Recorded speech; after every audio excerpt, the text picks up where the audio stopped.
personal foul. He was giving them the business.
Clear eyes. It's kind of if I turn on the wrong microphone. I turned on that microphone. That's not the microphone I'm using. And then you did it. Yeah, I did. Okay, so we're going to wipe the slate clean. It's Monday morning, 0-0. Let me try that again. This is what I was going to say to open the show. I had a real funny line. I'm going to go back into it and try it again. Clear eyes, full heart, empty colon, can't lose. Let's go. Ladies, gentlemen, boys, girls, happy Monday. Welcome to the Rob Brown Show is on your radio. This is the Fan Upstate. Howdy, y'all. Good morning. Happy Monday. Hope you all had a spectacular weekend, if not a real crappy Saturday. Good to have you. Welcome to the show. I am Rob Brown, the great Alonzo on the other side of the metaphorical glass. And let's just jump right into it, friends, because I have a feeling, a sneaky suspicion, if you will, that over the course of the next 4 hours, half of y'all are going to reluctantly agree with me and half of y'all are going to hate me. And I don't think there's any middle ground because I think we have hit a very polarizing time in the world of football across the state of South Carolina. Lonzo, good morning, sir. Welcome to the show. Are you ready? Yeah, you gotta be careful with that. Yeah, I am prepared. Juiced. I am prepared for what lies ahead on this fine, somber program. Let me go ahead and say it this way.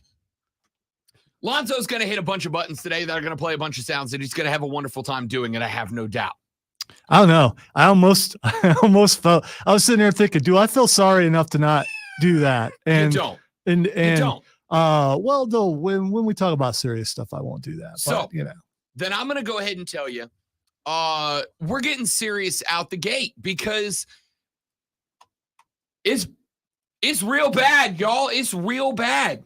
Now, it's real bad at the two schools for very different reasons. And we're going to get into both of the schools and all the different reasons it's real bad, y'all, over the course of the next 4 hours. We've got a lot of stuff coming up at 8 o'clock. We're going to do clock in and lock in. My best bets on the early line if you're looking to snag some dollar bill, y'alls, by playing the early lines this weekend. We'll talk about that at 8:20. John Blau from the Posting Courier is going to join us. We will run the stuff we talk about now by him later in the show and get the opinion of somebody who is front line with the Clemson Tigers. That's coming up at 7 o'clock. It's your water cooler cheat sheet. The top 3 things you need to know before we go start talking sports with your coworkers at the office on break numero uno today. At 7:20, we've got the Rob B remix. We're going to take the AP top 10 college football rankings, and then I am going to put them in what I believe to be the correct order based on this year's performances only. So that's coming up in a little while. But before we get to any of that, let's talk about the state of the two programs that we are most in depth on. Those, of course, being the Clemson Tigers and the Gamecocks of South Carolina. And I'll go ahead and start with South Carolina. I'm going to be bouncing back and forth. We'll do a little SC here. We'll do a little Clemson next. We'll do a little more SC later on in the hour. We're going to be pinging back and forth over those two programs for the next 4 hours of broadcasting. But let me start with you, South Carolina. I don't think that the ship is sinking, all right? I don't think that you're going under. I do think you're taking on water. I'm not saying that catastrophe is awaiting you today. I'm not saying that you're going to find out today that the program has imploded, but I am going to say things aren't great. And see, here's the problem that I have. I watched that game on Saturday. And then, as I do, on Mondays, I come in here and I watch the games again. I get a condensed version of the game, so it speeds the whole game up to about 35 minutes or so. And on Monday mornings, while I'm finishing up the show prep, I scan back through the games that we're going to be really going in depth on. Now, saying that this team is not running face first into catastrophe is one thing. And I believe that to be the case. But to say that there's no issues in Columbia would be a lie. Okay? It just would be. It's not great. And that was true last week. Okay? A lot of problems going on in Columbia right now that have been going on throughout the course of the year. I can go back to the Florida game and we can point out a couple. That was just a week and a half ago. The problem is not that there are problems, because I think a lot of college football programs, I would argue almost all college football programs have problems right now. Everybody's got an issue or two that you can circle, and champions rise past that adversity, which is why this is not a lost cause at this point. But I sat down to watch that game, to rewatch that game this morning. Zoe walked into the office as I was watching through the highlights of that game. Suffice to say, Lonzo, that took me about 60 seconds. I think you're exaggerating. Probably not that long. Honestly. Unless you were looking on the other side of the ball where there were many plenty of Mizzou highlights. Missouri, yeah. Y'all, in the other Columbia, they're having a bleeping field day today. They are freaking over the moon in the other Columbia right now. And let's preface this whole conversation by saying Missouri's not a bad program. And on top of not being a bad program, as I've been saying since week one, I think Eli Drinkwitz is coaching for his job this year. I said that coming into this year. I'll say it now. I'll say it coming out of this year. Eli is coaching for his job. So going into Columbia, the other one, going up against Mizzou, you were up against a good team that has a head coach that understands he's got millions of dollars of paychecks on the line. And for him, South Carolina was a must-win game, period, end of conversation. That was a game they had to have. But having to have a game doesn't mean you just automatically get the game. Gamecock fans, and I mean this,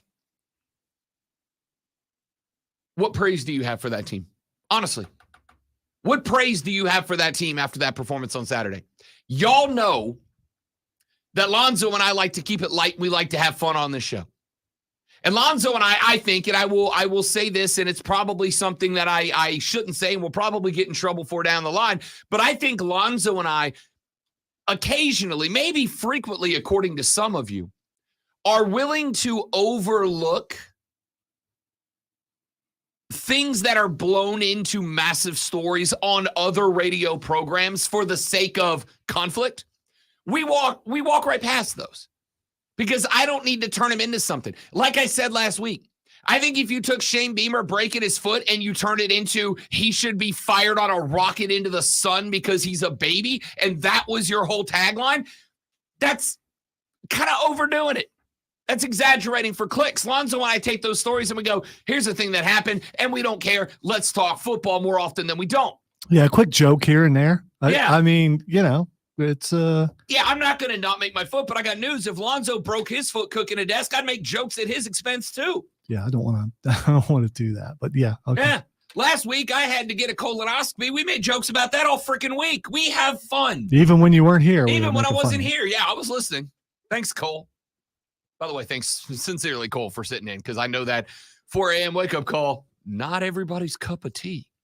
Anyway, we very frequently take those kinds of stories, and we might make a joke or two. We're going to tell you what happened, but then we go, but let's be real, that's not going to impact the football program. All right? It's not.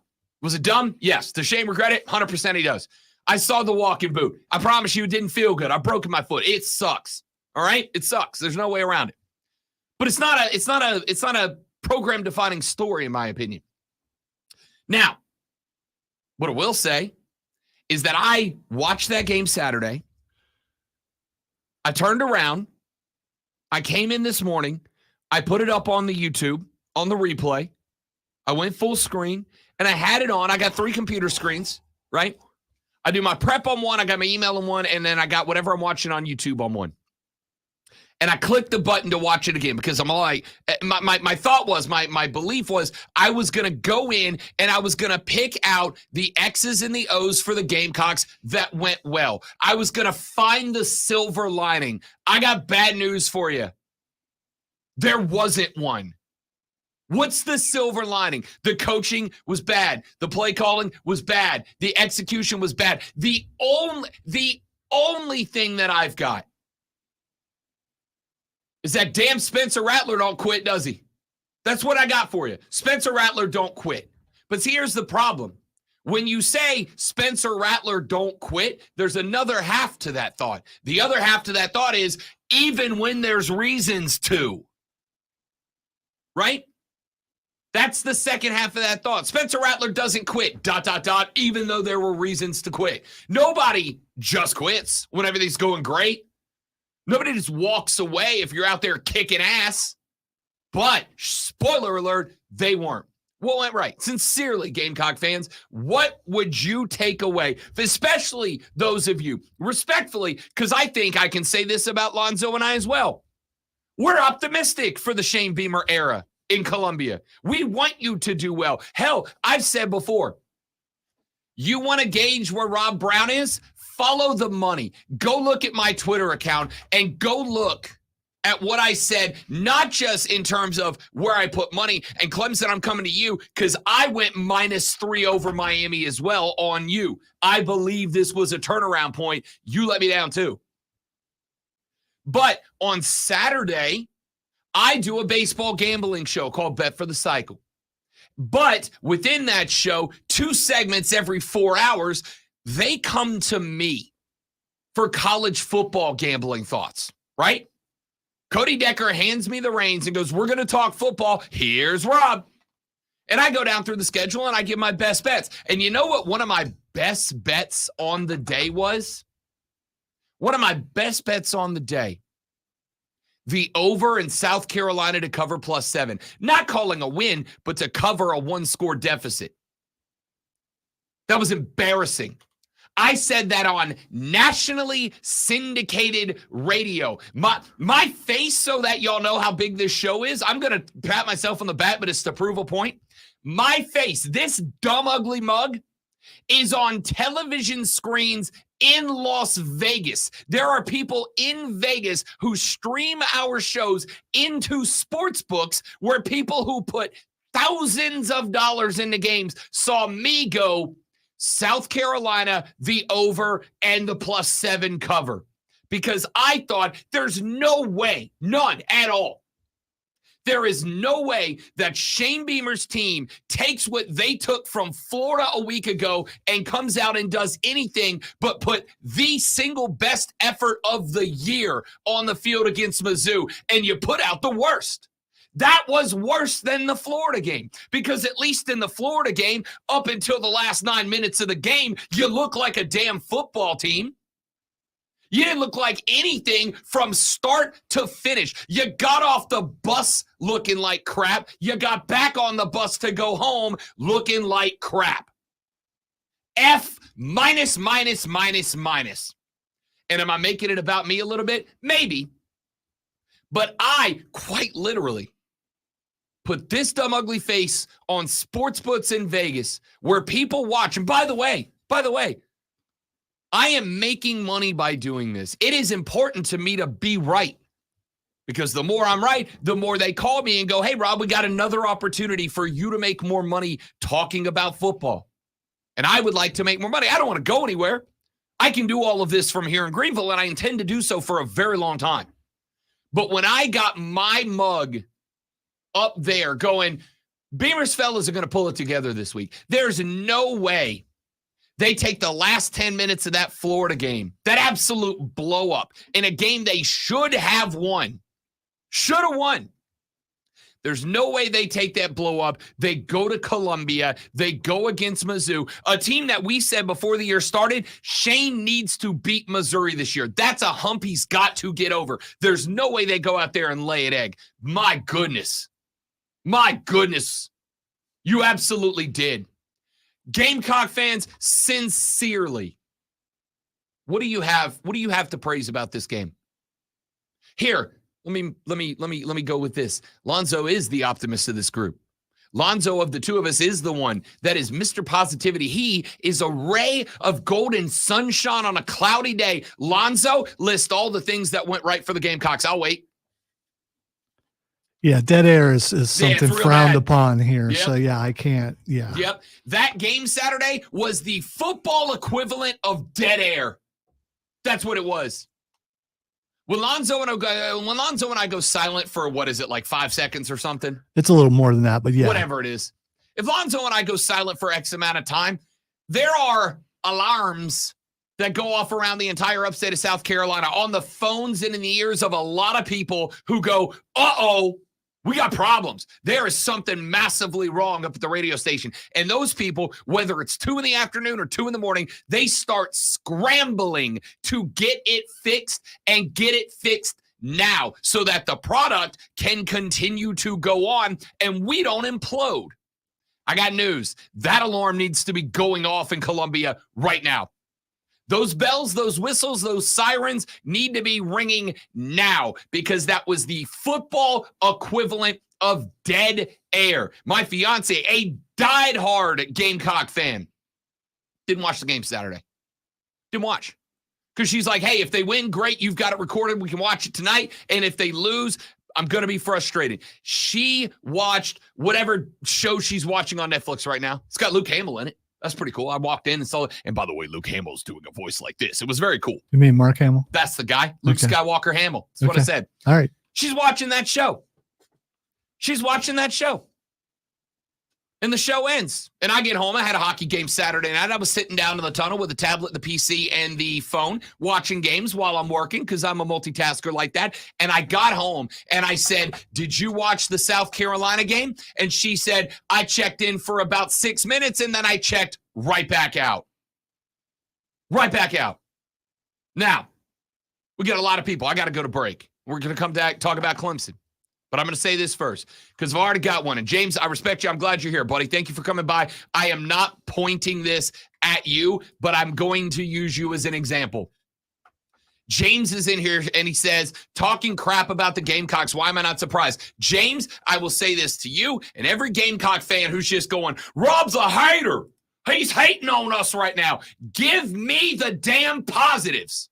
Tell me what they are right now, and I will be more than happy to echo them across the airwaves of the beautiful upstate of South Carolina. Give me the positives to talk about right now, and I'll do it. Don't worry. I'll wait. Take us to break. It's the Rob Brown Show on the Fan Upstate.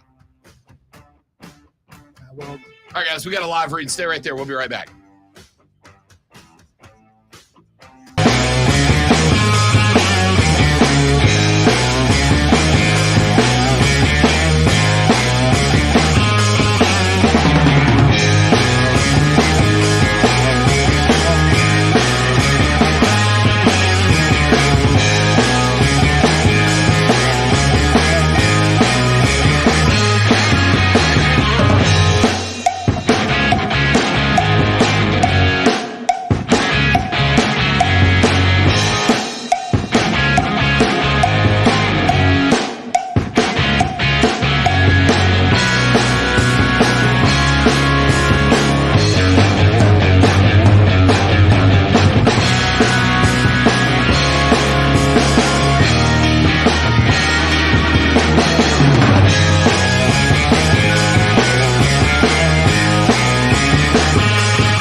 Y'all, thanks for hanging out. We're back.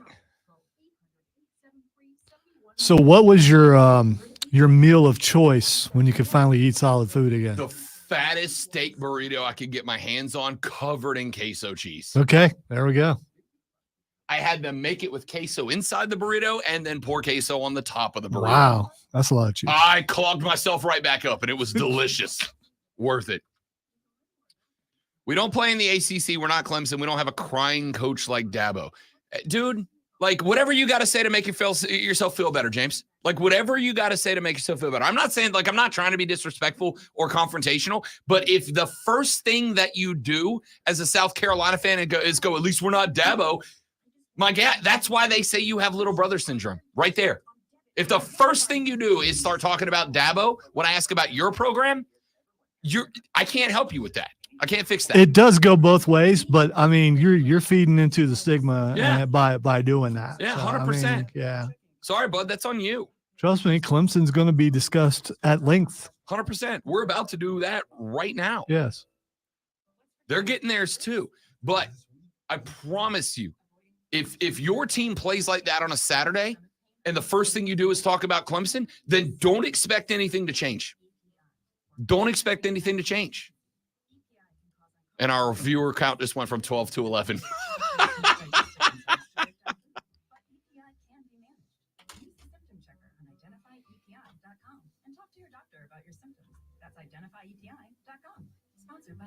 Sponsored by Corley Plumbing, Air and Electric. At Corley Plumbing, Air and Electric, we offer flexible financing options with low monthly payment to meet your needs. Call Corley Plumbing, Air and Electric today or book online, CorleyPro.com. That's CorleyPro.com. Mark Ryan tells it like it is. Coming up on a Monday episode of Offside with Mark Ryan and Diesel, we will give State of the Union addresses on Clemson and South Carolina. Chris Phillips will also join the show to help us lay down the law on the Gamecocks. Jim Szoke as we near the midway point for the Carolina Panthers, plus our college football playoff four. Number one for real afternoon sports talk. Offsides with Mark Ryan. 3 to 7 on the Fan. The Fan. upstate. Talk to Robin Lonzo. Call 844-FAN-PHONE. That's 844.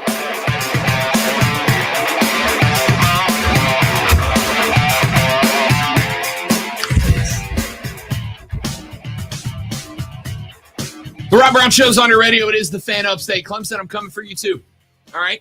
Everybody's catching smoke today. I'm sorry. Everybody's catching smoke because what I need you guys to know, what I need you to understand, and I've said this before, is that Lonzo and I get paid when people are excited about sports. Because if you're not excited about sports, you're not going to listen to sports talk radio. You're not. I can tell you for a fact that I know at least one Gamecock and at least one Tiger fan who have already told me to my dumb face, I'm not listening Monday. I don't want to hear it. I don't want to hear it. So Lonzo and I get more listeners and make more money when you're excited. So yes, we have a problem when the product is bad, okay? So let me say one thing, and then I'm coming to you, Clemson, because James popped into the chat, and I'm glad he's here, and I mean this sincerely. Whenever I pop off like this, I promise you, it does not change my appreciation to have you as a listener and a viewer, but it doesn't mean that I'm not going to respond. He said, talking crap about the Gamecocks, why am I surprised? LOL, we don't play in the ACC. We're not Clemson. We don't have a crying coach like Dabo. I'm going to address this for 60 seconds, and then we're coming to Clemson because it's got to be said. James, I like you. I'm glad you're here. I appreciate you. Gamecock fans as a whole, I like you. I'm glad you're here. I appreciate you. I mean that from the bottom of my heart. But, big but, like Sir Mix-a-Lot, big but here. Okay? If the first thing you do when somebody criticizes the on-the-field play, I'm not talking about your colors or your banners or your culture or the sunglasses or any of that. If someone has a legitimate criticism about your on-the-field play and the first thing you do is go, but Dabo, then that is why you have little brother syndrome. Do you understand? We would love for both of these schools to be on equal footing at the top of the plateau. If for no other reason, then Lonzo and I would make more money. And we're big fans of that. I promise you, I am a bigger fan of money than I am 99.9% of football programs, including yours. Okay? So when I say, here's the problem I have with South Carolina and what they put on the field, and your response is, but Dabo, then don't expect anything to change.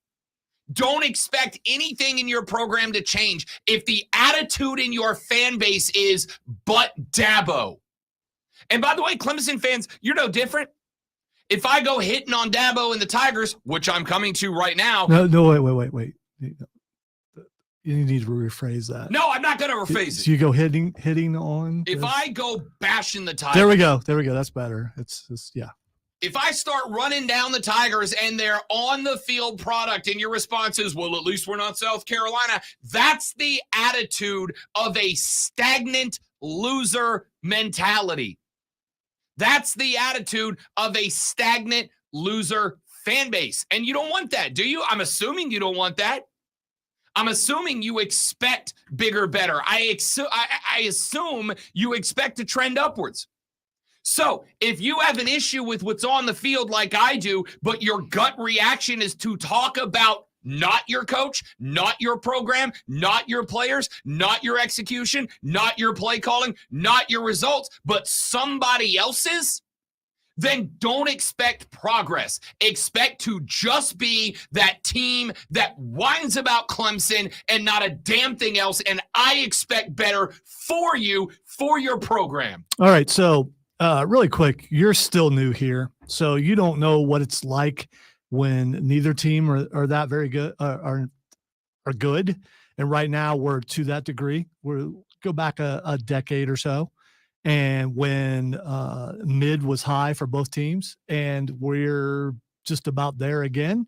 And now you get to see the fact that when neither team is very good, this is all the fans have, is going at each other when neither team is very good. Fine. But I'm also going to tell you this, and this is me. This is why I do the Rob B remix, right? Where I say, I don't give a damn about the 2022 Georgia team. Let's rank the teams as they are in 2023. I don't care what you were 10 years ago. You should expect everyone should expect in every aspect of their life to be better today than they were 10 years ago, 10 months ago, 10 weeks ago, 10 minutes ago. That's the mentality of a winner. And listen, trust me, I know that I'm not somebody that anybody's going to look at and go, I'd take life advice from that guy. But I also promise you, I do my damnedest to make sure that when I come in here, that this show is better than the last show, that this segment is better than the last segment. Sometimes they are and sometimes they're not. You're not going to win them all, but you're not going to win anything if you look at failure and you start comparing it to other people's failures. Well, at least I'm not this. Well, they got that. Their coach did. Who cares? Who cares? Could you imagine if Shane Beamer took that L at Mizzou, if Dabo took that L at Miami, and they got on the podium and they cranked open the microphone and they went, Dabo, what went on in the fourth quarter? And he went, did y'all see what the Gamecocks did at Mizzou? I would hope you'd riot.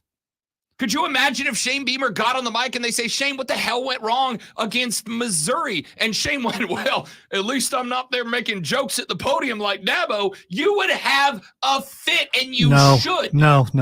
Again, you haven't been here, so you don't know that sort of thing has happened before, including Dabo just complete meltdown on the microphone when he was told something untrue about the Gamecocks. That's just part of it. Let me be crystal clear. I'm not trying to ruin anything, I know you're not. but I know you're not, and I appreciate that. But let me address that, because I promise you I'm coming to this Clemson thing. Let me address that though. I don't care. If you would like, if the only thing that matters to you is the rivalry, fine. You like this is I literally have typed in the rundown for today's show. Enjoy football however you enjoy football. I know people who don't care about wins and losses. They just enjoy the game. And that's great. Fine. Good. I'm glad. That's outstanding. Okay. Do they also like participation trophies? I'm like curious. It how you like it. Okay. I have the same philosophy with this that I have with entertainment. Like what you like, damn everybody else. All right? Like what you like. Enjoy. If you enjoy football just as a 3-hour break from responsibility on Saturday or Sunday, and that's all it's for. You don't care about championships. You don't care about results. You just like to be able to sit on the couch. Fiance, outside of the Gamecocks. If I'm watching football, she doesn't care who wins and loses. She doesn't care. It's a nice break from whatever responsibility she has that day. And she's fine with it. And that's great. I don't have the same attitude. I care about every game and the results and the impact they have on my division, my conference, my team, whatever. Right? And that's, as much as I say this show, and I mean this show is for everybody. Right? That is why you will hear me on one hand talk about goofy stuff like Taylor Swift's boyfriend's favorite team. But you're also going to hear me sit here and talk about why I would have gone 11 personnel and not run a draw play with an RPO in 4th down on overtime. All right? Because this show is for everybody. But there is a limitation to everything. If you are watching football because it's just a nice little 3-hour break from reality, realistically, you're probably not listening to this show anyway because you don't care that much. But if you are and you care about results and you care about the process, and you care about trending upwards, and you care about success, and you watched that team play in Columbia, Missouri this weekend, and your takeaway was, at least we're not Dabo, then what? How is that what you took from that game? At least we're not Dabo. All right, fine. If you want to focus on someone else, that's fine. But that is, respectfully, a loser mentality. It always has been. It always will be. It just will. Yes, I will go ahead and call myself out. I sit here and I listen to Jim Rome during the day, and I go, man, wouldn't it be dope to come in here every day and to broadcast our show to 260 radio stations nationwide and to make $8 million a year doing this? You're damn right it would be dope. But I'll tell you what also Lonzo and I do. When we get done with this show and we go back over to the Fortress of Nerditude and we sit down, we talk about what can we add to the show. Bumper, sounders, rotation, promos, commercials, segments, benchmarks, interviews, whatever. We talk about all of this because while, yes, we aspire to reach the top, and I aspire to one day, it probably won't happen, but it's not going to stop me from aspiring to get to where a Jim Rome is, a DA is, whoever. Pick your syndicated show host of choice. But you know what else I spend more time doing than focusing on other people and other people's shows? Taking this, the tablet of truth, sitting down and coming up with ideas. I have got inside of this thing a file that's about 17 pages long of show ideas. Came up with a new one this weekend. We're probably going to institute on Thursday. Can't wait. Looking forward to it, right? Because I know if I want to get to Rome or DA, where I come into this studio, crank this mic, and we're broadcasting to dozens of cities across the country, then it starts here. It starts here. It doesn't start with me coming in here and going, well, yeah, that goofy thing Rome said.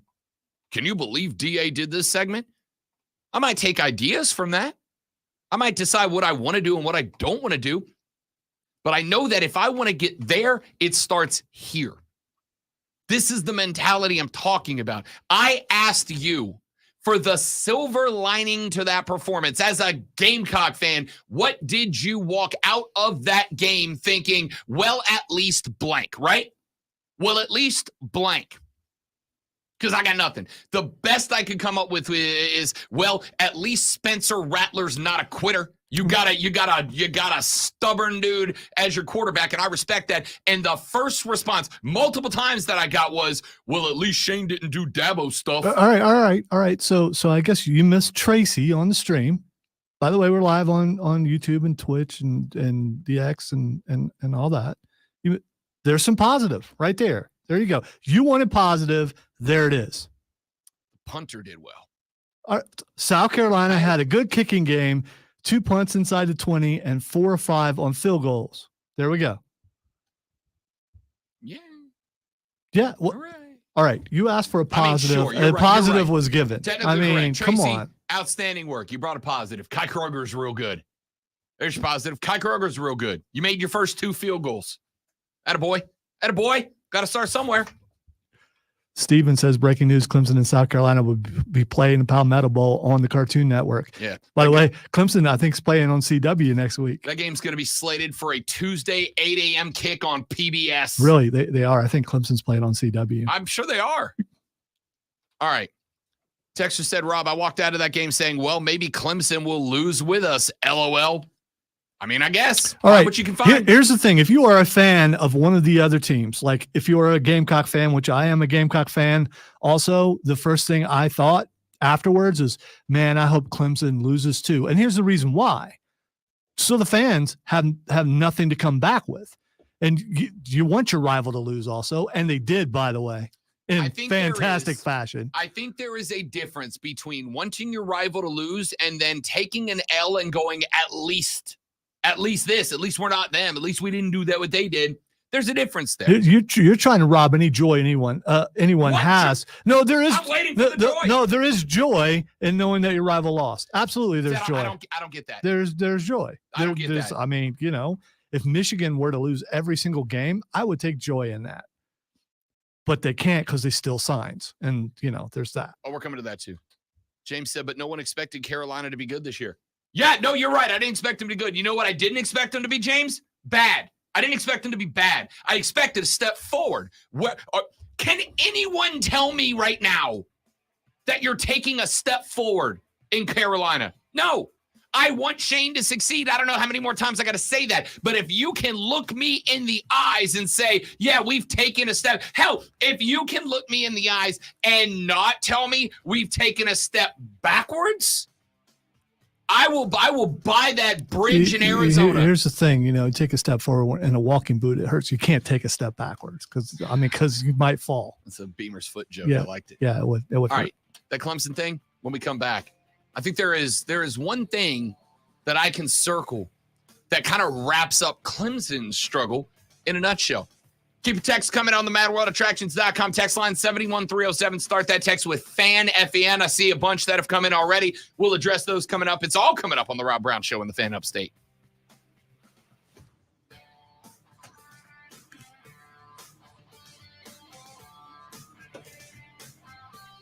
Don't want the rivalry. See, we keep cracking on the CW, but you don't notice what they're trying to turn the CW into. They're trying to turn the CW into a place for sports. And they might actually, right now they're a punchline, but they continue to put the games on there. Eventually you're going to go, I wonder which game's on the CW. It will happen. As opposed to, I wonder what time Flash is on. It's the games are on CW. I wonder what time.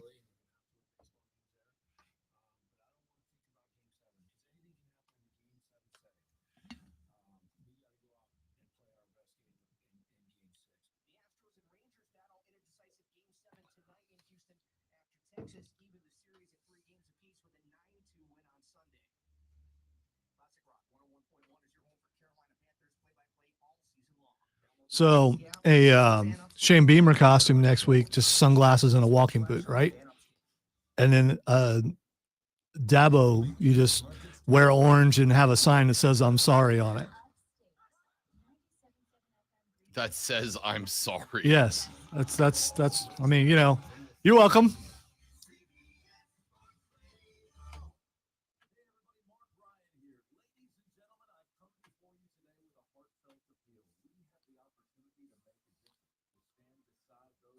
Jefferson yeah, Pilot that was back in the day. Sports. Oh, back in the day. I remember JP Sports. Now, one dude who always reminded me of JR. I don't know why. On Jefferson Pilot, I can't remember his name. Yeah, well, I turned it down when I got in here.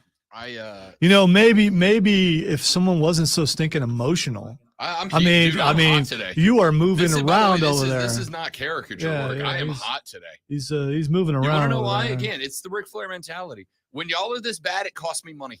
That's 100% honest. That's him, Mike Hogwood. The guy that I used to work with back in Florida, the one that I've told you guys about that went to jail, was a sideline reporter on JP Sports for a while, covering did Ole Miss ball and stuff. And I remember watching that guy growing up and watching JP Sports. And I'm going to tell you, as bad as the product was for JP Sports, and I mean this, the people who did those games freaking cared, dude. That was their life. Make sure JP Sports had that. Yeah, but the people on public access really care about their shows too. And it was kind of the equivalent of that for football. Not unfair. We are going to go to a couple of segments here. I mean, a couple of bites here. We're going to go 1A, probably 1B. Okay.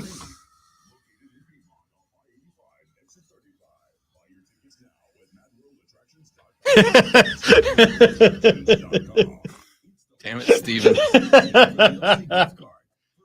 They did, and it was reinserted on Saturday afternoon, bud. Thanks for caring.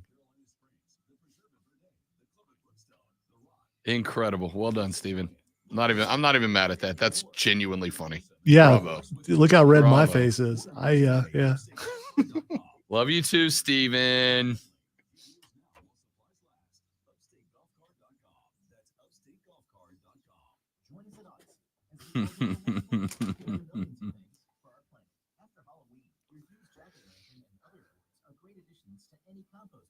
When we each share one thing, it becomes a million things for our planet.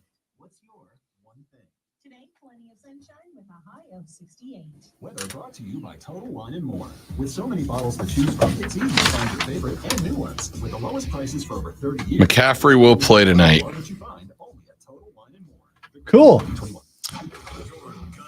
By the way, not that anybody cares but me. If Brock Purdy gets me 230 yards passing tonight, Rob Brown hits an 8-1 QB parlay.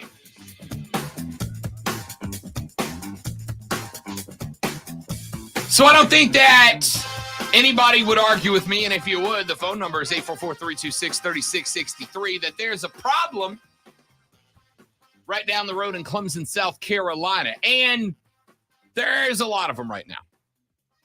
I'm going to start with, I think that a lot of the takes that people have made, I have popped off on and called them lazy. And I think maybe I was wrong, right?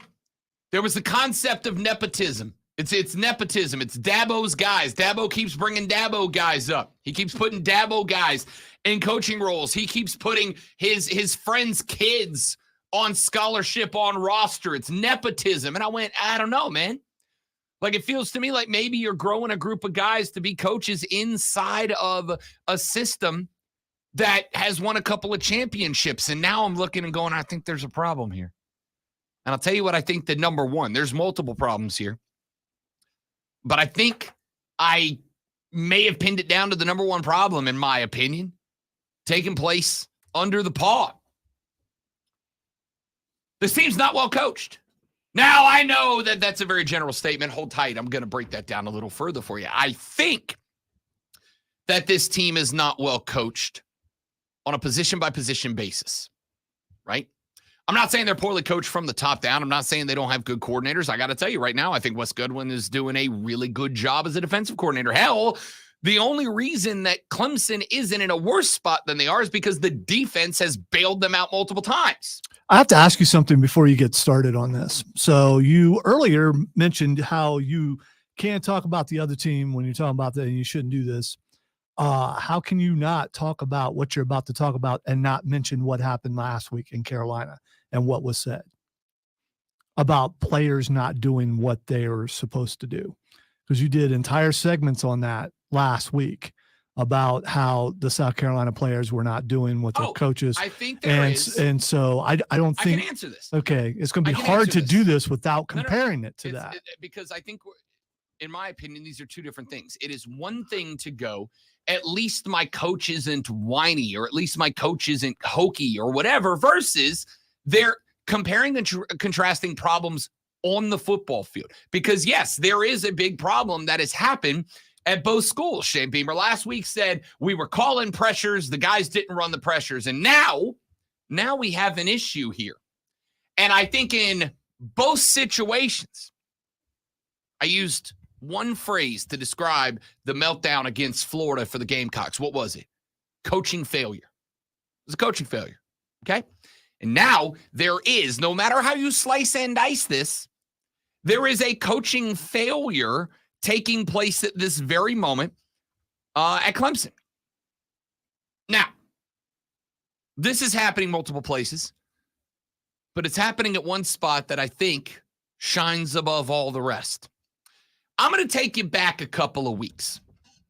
Clemson was at home. They were taking on the Florida State University Seminoles. The Seminoles at the time, number 4 in the country at the time, destined, at least at the time, it looked like, and maybe still there because they escaped Death Valley in an overtime win to potentially win the ACC. What do you say at the time? They're still number 4. They are still number 4. Okay, all right.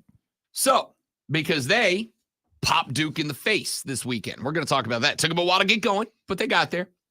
At the end of that game, there was a 4th down. Cade Klubnik and his offense have the ball.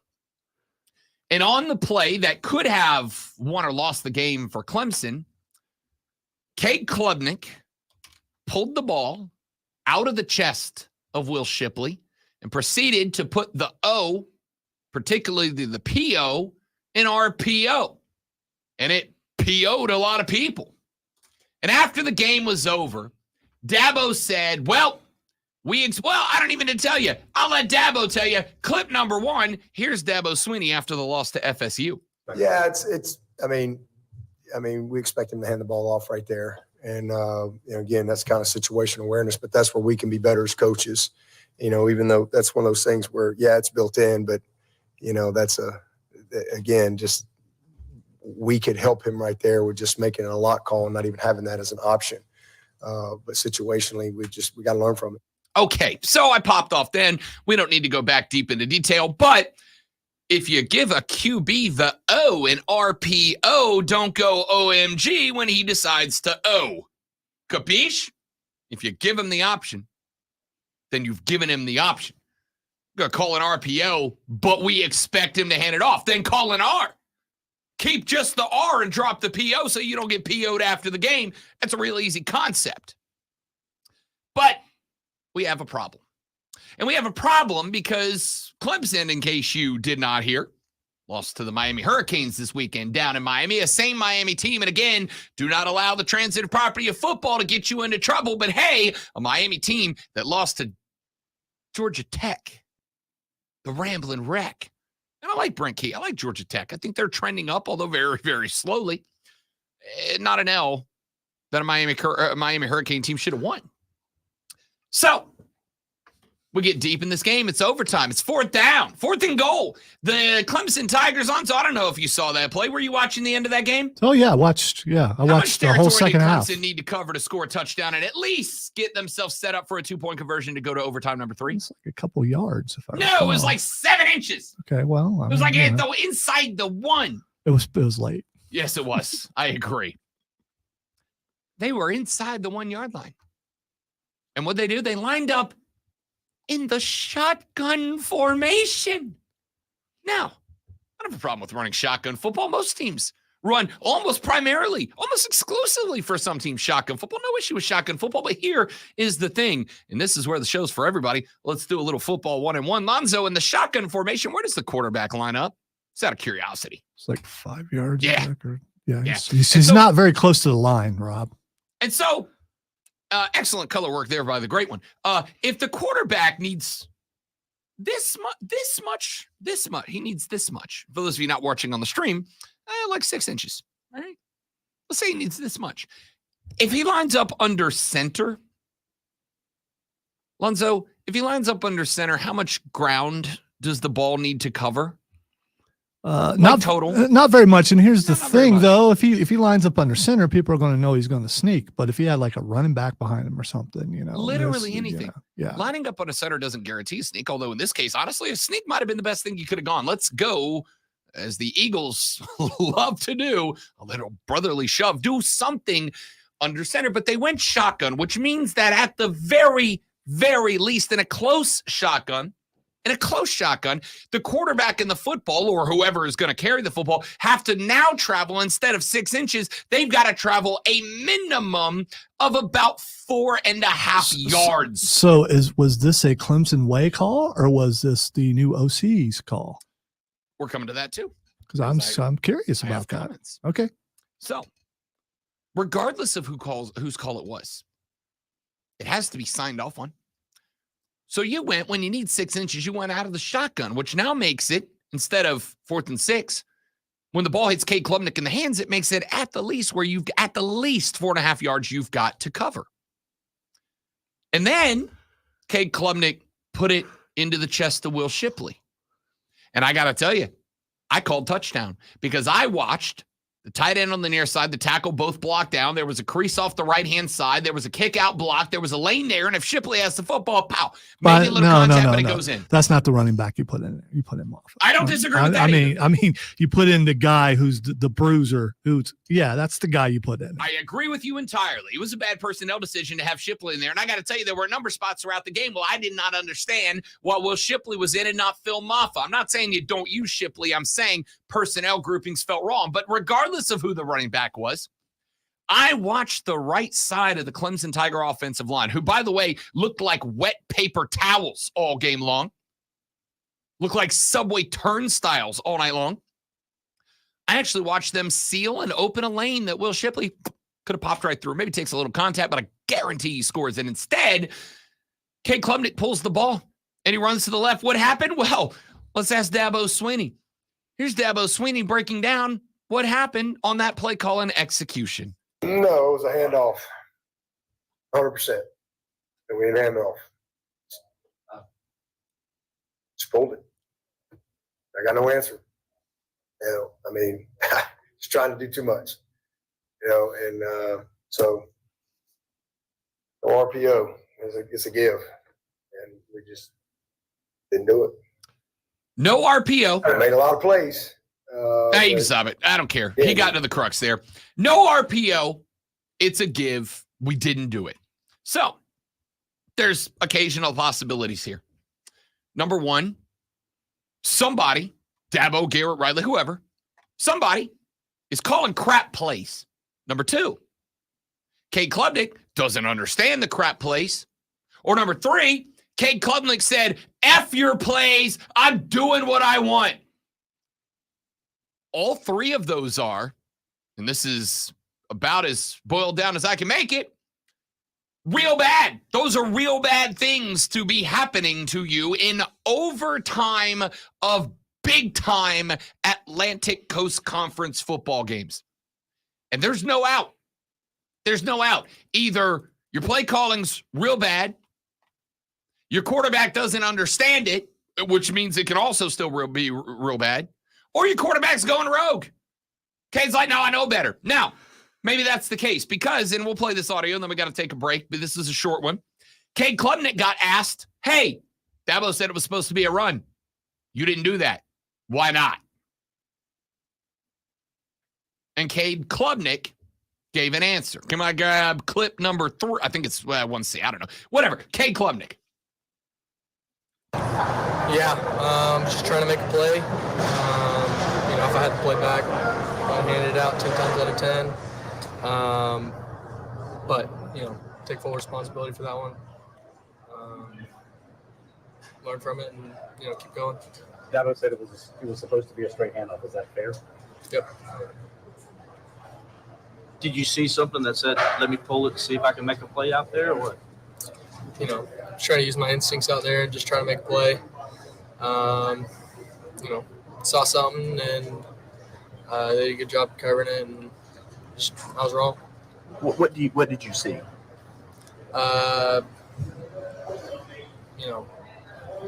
Bagger tucked inside the box. DN slanted pretty hard.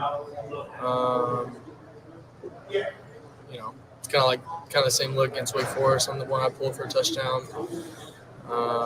And the guy crashed and, just should have given it up. Did a good job scraping. So there you go. That's Cade Klubnik. Cade Klubnik said, I saw a bagger to the outside. I saw the DN slanted in. Dabo Swinney said, hey, we were trying to set the edge. We wanted to protect the edge, prevent them from crashing down because we felt like we could win in the middle. And Cade said, I saw something that made me think I could take it to the outside. Dude, he didn't tell you to take it to the outside. There's a reason that play wasn't Cade Klubnik end around. It's because Miami in the back has 4.3 speed and you've got 5.2 speed. You're not winning the edge on a far outside end around. Run the damn play. Lonzo's got a sports flash for you right now. It's buyer beware. You guys got what you wanted. You wanted Cade.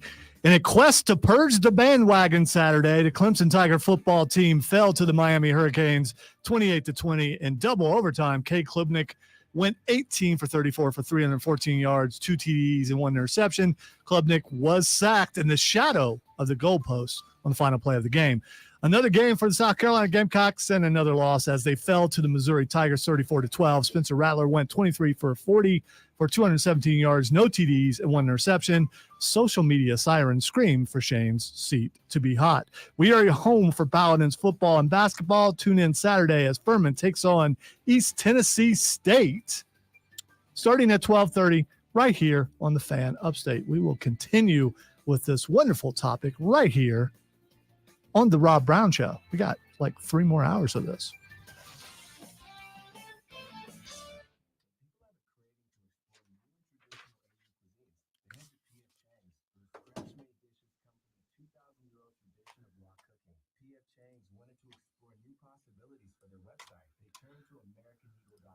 AmericanEagle.com, we've architected P.F. Chang's website, integrating multiple third-party systems to create a unified digital experience. The results? Improved page speed and performance, personalized content based on users' location, intuitive online ordering, an increase in organic search visibility, and a 40% increase in new users for scratch-made Asian cuisine. Visit your local P.F. Chang's or go to pfchangs.com for website design, development, digital marketing, and hosting that produce efficiency, revenue, and results. Visit AmericanEagle.com. Probably, and I heard him say that in my head. Thanks, Jeff.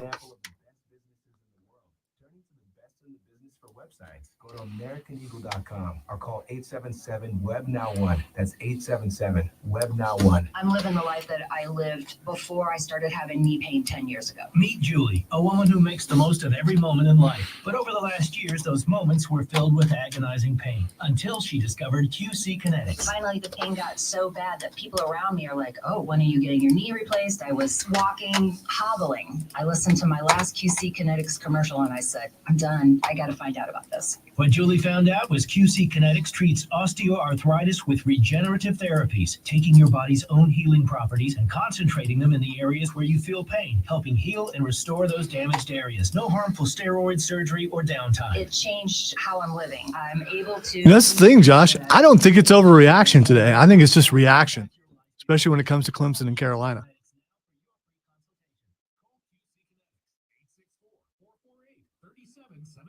That's 864-448-3772.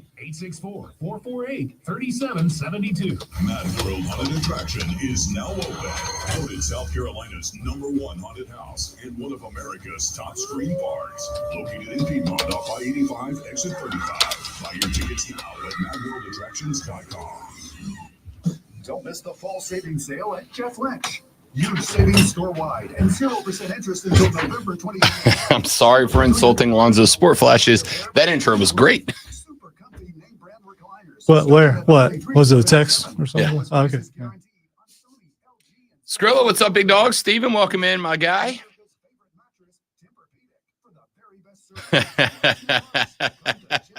Joey B. Good line. One of my favorites. One of my favorite JR-isms of all time.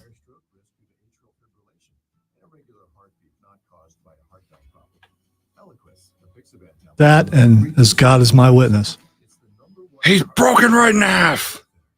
Don't stop taking prescription Eliquis without talking to your doctor, as this may increase your risk of stroke. Eliquis can cause serious and, in rare cases, fatal bleeding.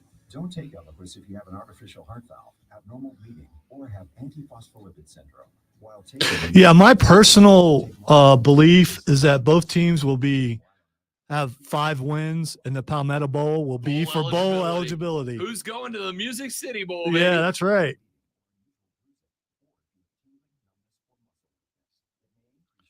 I am being asked if we want to have Will on before Tuesday or Wednesday. Yeah. With the Is that from Will? Yes. Tell him I will. If he doesn't mind, I'll call him after the show today and set it up. I don't care if he minds. I'm telling him anyway. Yeah, tell him I'll give him a buzz.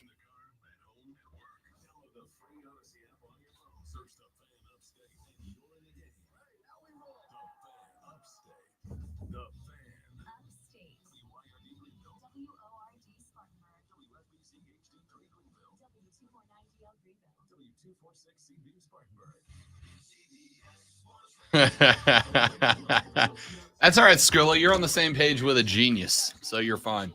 Gables in first break. 10-4.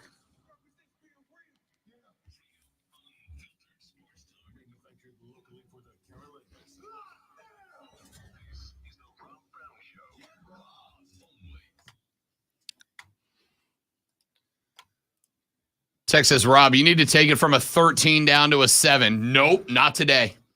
Not today. Can I go full bad guy on you real quick for just a minute? You want to know why Rob Brown's heated today? You want to know why Rob Brown's upset? I'll give you the real reason. Say hello to the bad guy. There's one real reason. Hey, yo. There's one good reason I'm throwing toothpicks today. All right? The chest hair's out. The big chain's on. The floral pattern shirt is unbuttoned halfway down, metaphorically speaking. I don't know the chest. That might be a stretch. The chest hair, because you probably It's very limited. Yeah, Very I'm limited. just guessing Very because I don't see limited. anything trying to escape up there. So there's you know, not. it just There's one reason today I am going full Reza Rob Brown. It's because you're costing me money. All right? Because you're costing me money. I promise you, I care more about money than I care about any of your football teams. All right? I'll be the bad guy. I don't care. I do. I care about it. I care about getting paid to do a good job. and I care about having opportunities to do those jobs in which to do a good job. And when the teams that I cover not just losing's part of sports. Everybody's going to lose. There will be at the end of the season, at the maximum, one team that does not take an L. At the maximum, one team that does not take an L. Losing's part of it. But there is a difference between losing and losing stupid. And these two teams both lost stupid this weekend. They just did. All right. 7 a.m. time to get to your water cooler cheat sheet, ladies and gentlemen. So I've got 3 items for you that you need to know before you take your first break. And that is what we do right here with today's water cooler cheat sheet. Are you ready for the playbook of the peculiar, the almanac of the absurd, and the encyclopedia of the extraordinary? Well, you better be, because we're diving headfirst into the 3 top stories that will have your coworkers saying, You hear that? even before they take their first bathroom break. No. Here we go. Welcome to the water cooler cheat sheet on the Fan Upstate. 3 things you got to know before you take your first break and talk sports with your coworkers or your family or whoever else you bother when you go on break. Let's start with the Palmetto Review. We've already talked about both of these games, so we don't need to spend a ton of time, but we can get you some numbers. Clemson on the road down at Miami. Yes. It's not a bong, bro. Oh, sorry. Item number 1. There we go. And the formalities are important. You got to give the people what they want. The formalities are important. All right. Steven said, rip that bong. So, yeah, buddy. Formalities are important. Clemson falls on the road 28-20 in double overtime against the Hurricanes of Miami. There is one more problem we haven't even addressed yet. Problem that we have not even addressed yet is that Miami had a backup quarterback. Miami didn't just have a backup quarterback. They had a backup true freshman quarterback. Wait a minute, there's more. Miami had a backup true freshman quarterback who learned that he would be the starting quarterback about an hour and a half before the game started. That is bad.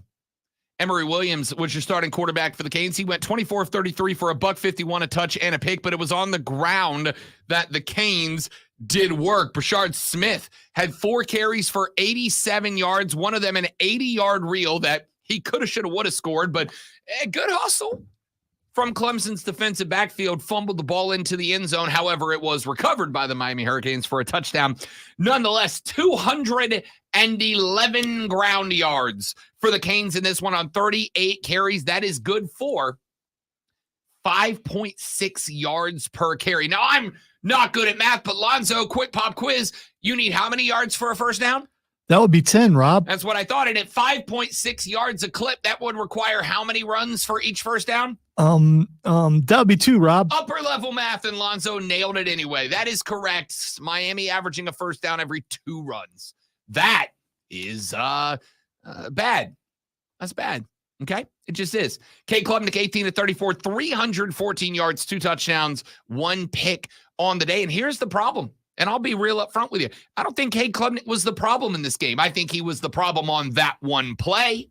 The play that lost you the game. But Cade Klubnik was not the problem here. My dude went 18 of 34 for 314 and a pair of tutties. And oh, by the way, Jake Brenningstool, stud, 5 grabs, $126 and a pair of tutties, both of which he had to climb the ladder to get. That dude, like a star is born for him. I was like, man, I've never even, wow, look at him. Monster game. Yeah. Clemson outside of Brenningstool had 5 other receivers in double-digit yards. Tyler Brown had 5 for 53. Antonio Williams, 2 for 47. Adam Randall, 1 for 34. Bo Collins, 2 for 29. Troy Stellato, 2 for 22. The ball was moving around the field through the air. The problem was on the ground, where this team combined for 31 rushing yards. Now, if you want to kind of inflate the number a little bit, I'm happy to do so. They had negative 27 rushing yards attributed to Cade Klubnik's sacks. 14 carries for minus 27 yards. And by the way, that minus 27 yards includes the positive yardage Cade Klubnik ran for in the day. Poof. Real bad, Heather. Real bad. All right? So the story got told there in this. Miami ran the ball when, where, and how they wanted to. Clemson did not. 31 rushing yards. Cade got sacked a lot of times in this game. That's a problem. Offensive line was, in fact, bad in this game. Okay? That's the story. That's the game. And we'll talk more about it later on in the show because we also have to get to the Gamecocks of South Carolina, who are now 2-5 on the year. Wait. 2 as in 2 wins. As in 2 wins. That's not good, Rob. That's real bad, Lonzo. 2-5, 1-4 in conference after they get knocked off isn't strong enough. After they get shellacked by the Mizzou Tigers 34-12. Now, I'll tell you the one guy I'm not going to hang this on is Spencer Rattler. 23 of 40 for 217, and my dude was running for his life in this game. Oh yeah, item number 2. We just said that. We just did this. No, this isn't item number 2. This is part of item number 1. All right, I don't know how to take it back. Yeah, we're gonna put the smoke So, back. Okay, once you put that thing on the water cooler, if you pull it out, the water's gonna go everywhere. They're both under item number 1. All right, I misunderstood. I should have looked at the sheet. Mario Anderson, 12 carries, 68 yards on the day. Nobody else had more than 10. Through the air, you had a lot of receivers with double-digit yardage, 7 of them, as a matter of fact. Nick Harbor had 2 for 50. Omega Blake, 3 for 44. Knox, 5 for 32. Joyner, 3 for 22. Brown, 3 for 21. Here's the number that I'm concerned about. Xavier Legette, 1 catch, 20 yards. No, I know he was dinged up in this game. I know that he was not 100% in this game. But it seemed like he wasn't getting worked into the offense before all of that happened. But we can talk about that later on in the show. 220 rushing yards for Mizzou, including Cody Schrader, who had 26 totes for a butt 59 and 2 touchdowns on the day. Now, I did it for Clemson. Let's do it again. Lonzo, 10 yards for a first down. Mizzou ran the ball at 5.4 yards per clip. How many carries is that per average first down? 2. He's able to maintain consistency in the face of adversity, ladies and gentlemen. That's why Lonzo is a superstar. Pressure, not even sweating over here. 220 yards and 3 tutties on the ground. The problem is that South Carolina's defense, who got absolutely verbally slapped around, and deservedly so, after a meltdown against Florida, came out and was somehow impressively worse against Missouri. Somehow they got worse. You Is understand that the the problem? hold my beer thing? Kind of. It's like the football version of it. All right. You melted down. The whole conversation was a defensive meltdown against Florida, and you came out. I guess technically you can't melt down if you were never pushed up. If you were never on top, you can't fall. If you just start at the bottom, you can't fall down anymore. I guess. You fall in a hole. They dug one first. Just unbelievably bad. Hey, Lonzo, item number 2. There it is. All of that leads to your AP Top 25 being released, which we are going to remix in the Robbie remix coming up here in the very next segment. But we'll let you know how it looks right now. James Madison is ranked, baby. The James Madison, whatever they are, is Colonials, Revolutionaries, I don't know. The sign that the end is near. They are ranked at number 25 in the country at 7-0. USC, after taking an L to Utah, by the way, plus 260 on the upset line. If you listen to Rob Brown, you're welcome, are all the way down to number 24. Yeah, he got that one right. Nailed it. I got to take my wins with my L's, all right? I do.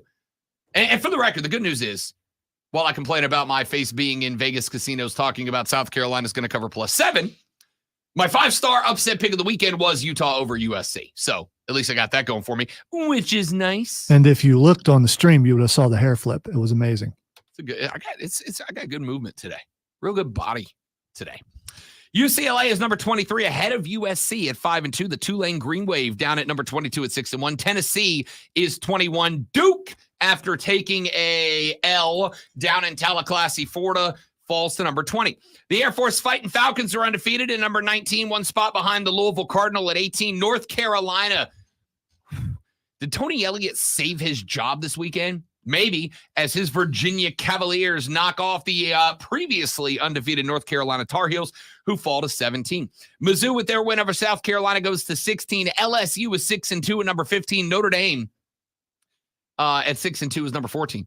Utah 6-1, 13. Ole Miss 6-1, 12. 11 is Oregon State. Penn State with their L. By the way, congratulations, great one. We haven't even gotten to the Buckeyes yet as they win a top 10 Big Ten battle. Yeah, I sent an X to the voice of the Swamp Rabbits. He never responded. I don't know why.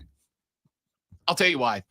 Because his parents were in town this weekend. They came down. They're all Penn Staters. They put their brand new bouncing baby boy in a Penn State Nittany Lion shirt for the game day. Oh, that's Here's cool. my favorite part. Sure is. Here's my favorite part. He is married to Ashley, who's a doll, who's a Buckeye, who then texted Mark Shelley as he was in the Bon Secours Wellness Arena preparing for the Greenville Swamp Rabbit game on Saturday night after his Nittany Lion stuck it out. The minute that game went final, their baby had a blowout in the diaper, just got Duke all over the Penn State uni, and the wife put him in a Buckeye onesie for the rest of the day. That's what I'm talking about. Was not in a great mood Saturday night, and I'm just going to leave it right there. Penn State down to number 10. They fall behind the one-loss Alabama Crimson Tide at number 9. Oregon is at number 8 and 6-1. Texas down at 6-1 is number 7, the highest of the non-undefeated teams. Yeah, they're in trouble. Poll. They're in trouble, though. Oh, we're coming to that, too. Oklahoma is 7-0 and number 6. The Washington Huskies get a little bit of a scare against the Sun Devils. That keeps them at number 5. Your playoff spots as they stand right now. The Seminoles of Florida State are number 4. The Buckeyes of Ohio State are number 3. Michigan checks in at number 2. And Georgia is your number 1 team in the country, according to the Associated Press. Coming up in the next segment, we will remix those. Before we do, let's get to item number 3.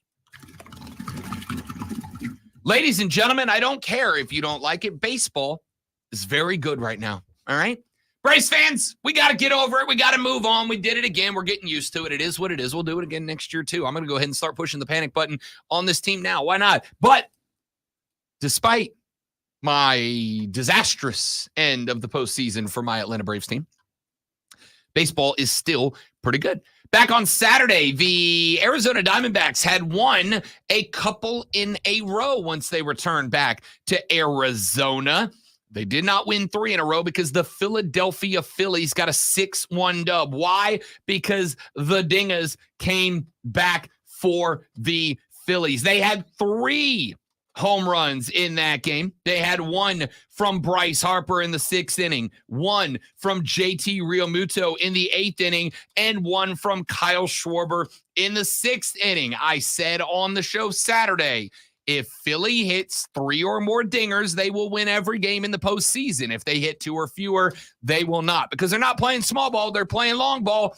Well, the long ball showed up, and the Phillies take the 3rd of a 3-game set in Arizona. Now the Diamondbacks and the Phillies travel back to what I truly, and I mean this, believe to be the best home field advantage in all of sports right now, Citizens Bank Park in Philadelphia, for what could be an elimination game. The Phillies need 1 out of 2 at home. The Diamondbacks got to win a couple on the road, and maybe the most difficult place in all of sports to win an away game. That game is going on tonight.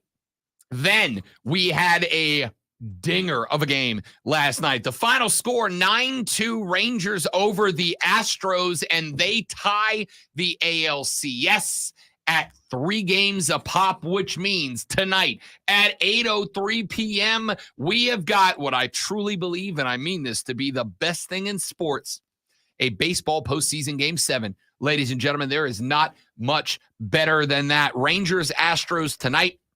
Last night, Nathan Eovaldi had a gem, 6.1, gave up 5 hits, 2 earned runs, K'd 4, issued 3 walks. But it was, at the end of the night, a Rangers granny that ended up winning this thing for Texas. Oh, grand slam. Not an actual grandma. I'm catching Lonzo up on baseball. Okay, I think you made that one up. Nobody's great. No, it's been a granny forever. I've never heard that before. You made that one up. You may continue. I'm really not, though. Aroldis Garcia with a 9th inning Granny goes grand slam, goes yard to break it wide open. And the Stros, who I thought were going to put it away last night, fall 9-2. So tonight, we've got a potential elimination game. If the Phillies knock off the Diamondbacks, they go back to the World Series in consecutive seasons. The Astros and the Rangers, the winner, will punch their ticket out of the ALCS. Here's the fun thing. In the American League, the away team has won every game so far. Every game so far. Let's go. We're going to have a little fun tonight. So there you have it, ladies and gentlemen, your water cooler cheat sheet, the 3 things you need to know before you go start talking sports at work. When we come back here in just a minute, the Rob B remix. We are going to take the AP top 10, and we are going to, in my ever so humble, yet frequently correct opinion, put them in the correct order. From 10 down to 1, who deserves those 4 playoff spots? I'll tell you what I think when we come back. I'm Rob. He's Lonzo with the Rob Brown Show. Rolls on after this. It is the Fan Upstate. Okay, All right, guys, quick live read right here. Don't go anywhere. We will be right back.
All right, we're back, dudes and dudettes.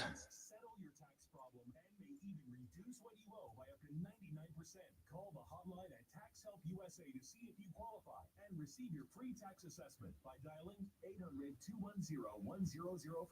If you or your business owe back taxes to the IRS or state, you can now get the help that you need during these hard economic times. Get your Fortunately, the bye week did not win over Carolina. That's the only not loss they have. That's 800-210-1005. Mad World Haunted Attraction is now open. Voted South Carolina's #1 haunted house and one of America's top stream parks. There he is.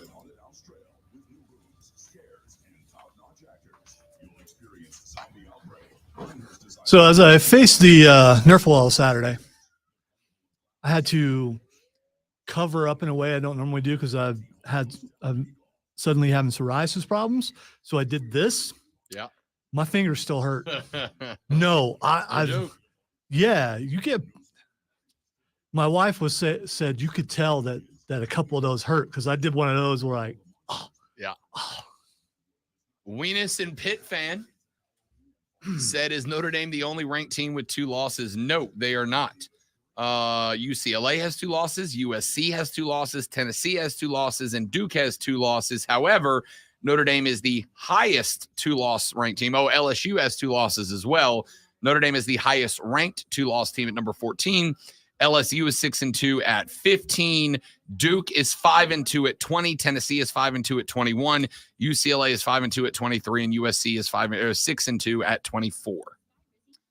Thanks for checking in, Weenus and Pitt fan. Good to have you, bud. It's commitment to the brand, and I like it. Or a lower ability to fight them may occur. Before treatment, your doctor should check for infection and tuberculosis. Tell your doctor if you have an infection or symptoms such as fever, sweats, chills, muscle aches, or cough, or if you plan to... I'm not mad about that, Trey. I was a big Nolan Ryan fan, man.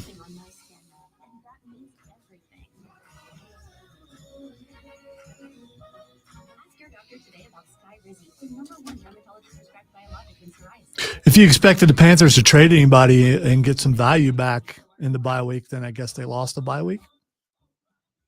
Trade deadline is Halloween or something like that. I think it's Halloween. It is October 31st. It is Halloween at 4 p.m.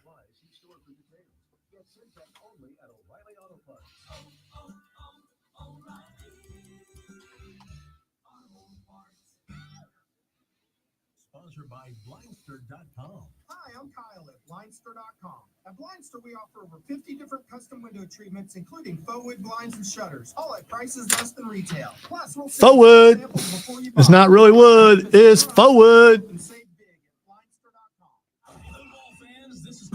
Are you ready for the ultimate adrenaline-packed high school football experience? Tune into the Fan Upstate every Saturday morning from 8 to 10 for the Saturday Morning Scramble. You'll get the latest scores, insight, and exclusive interviews with star athletes and coaches. Saturday Morning Scramble starring Alex Guest, as I made sure I pointed out as many times as I could Friday. His tweet said, I hope Alex has my coffee ready. I was like, Alex is going to fight you on sight, bro.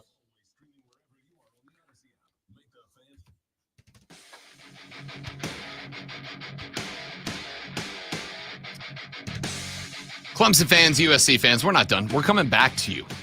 But we have in the business what we call benchmarks. These are segments that we do every week at this time, and we're going to do one now. It's called the Rob B Remix. This is where we take the AP Top 25 and we put them into what I believe to be the correct order. We, unlike the AP poll, do things like take out history and what they did last year. None of that matters. The only thing that matters is the product, the team that you are fielding this season. And with that in mind, let's take a look. We start down at number 10. At number 10, all the way at the bottom of the Robbie Remix, I'm putting the Texas Longhorns. And why wouldn't I? They had a 31-24 win against Houston this weekend. That comes the week after an L to Oklahoma. Now, the best part of their schedule was before that when they knocked off number 24 Kansas 40-14. Baylor 38-6, Wyoming 31-10. But not only are they in a spot where they are less impressive than they were back in the early portion of the season, they also, it turns out, just lost Quinn Ewers for some amount of time. The mulleted one is expected to miss a number of weeks after suffering a grade 2 AC joint sprain in his right shoulder, confirmed by orangebloods.com. On Sunday, the MRI revealed the sprain in Ewers' throwing shoulder, which occurred during the win over Houston on Saturday night. The injury is not expected to be season-ending, but... Is it time? Is it time? Is it Arch time? Is it time for Arch? Watch Arch come in and put up like 450 in his first game. Be incredible. Or come in and throw like 4 interceptions, and then you understand why he's on the bench. Record, also incredible. Either way, you're going to be incredible. I got Texas down at number 10, one spot ahead of them. I've got it number 9, Alabama. That matches the AP poll position here. Look, after the loss, or excuse me, it wasn't a loss, but it felt like one, against USF, where they went down to Florida and ended up in a 17-3 game that was dramatically closer than the final score indicated. They came out the next week and they put it on Lane Kiffin and Ole Miss 24-10. They put it on Mississippi State 40-17. But as we learned this weekend, a riveting 7-3 game. Turns out Arkansas and Mississippi State just aren't that good. So the win over Mississippi State 40-17 isn't as impressive as we had hoped. And the win over Arkansas 24-21 was even worse. They also escaped Kyle Field and Texas A&M 26-20 this weekend. Yeah, they put it on Tennessee 34-20. It took them a while to get there. Tennessee was up 27 at the half. Bama stormed back. They put up 27 unanswered at the back half to win that thing going away 34-20. But it didn't need to be that way. You add into the fact that Alabama's got a loss, and that's where I've got to put them at number 9, right ahead of them. At number 8, I've got Penn State. Now, Penn State is number 10 in the AP poll. Here's the thing. Penn State has one loss. That one loss comes to the Ohio State University. 20-12. That's the mister. A top 10 team on the road in Columbus. That's a tough place to play, a tough game to win, and they did it at noon. 2012 your final. But 63-0 a week before that. 41-13, 31-0, 30-13, 63-7, 38-15, all the scores of the Nittany Lions. This team's not bad. I just want to interject that defense is for real, and that's the first really good defense that Ohio State has played. I don't disagree with that at all. Penn State's and Michigan better not think lightly of them. I agree. That being said, I think Penn State is clear-cut. I've said this all season, clear-cut the third best of the 3 Big Ten teams. There are 3 Big Ten teams this year that matter, and Penn State to me is clearly the third best. I like James Franklin a lot, but I think we've kind of got to start getting to a spot where folks start to recognize James Franklin's a real good coach. I don't think he's threatening Harborough or Ryan Day just yet. I got Penn State at number 8. At number 7, I got the Ducks of Oregon. The Oregon Ducks have a single L on the schedule, and it is to the now top 5 Washington Huskies in a game that any one snap of the football goes the opposite direction, and Oregon might be the team that's undefeated, and it would be the Huskies that are sitting here. They came out against a good Washington State team, got a 2-touchdown win this weekend to get the boat pointed right back in the right direction. The Ducks are still a real good football team, and don't be surprised if Oregon's name is popping up around playoff team. One spot ahead of them at number 6. We're into the undefeated nows. I've got the Oklahoma Boomer Sooners. They beat UCF 31-29, but another game that should not have been that close. That is not a very good UCF football team. This is not the national championship team of UCF from a few years back. Stop it. They are 3-4. They had lost 3 in a row, and they kept it real close for a very long time. Forget real close for a very long time.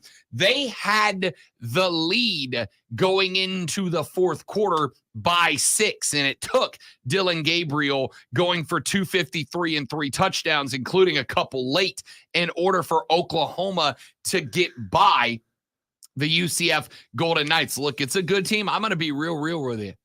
I was very close to putting the Oregon Ducks ahead of Oklahoma in this. In fact, the only reason I didn't is because the Ducks took an L.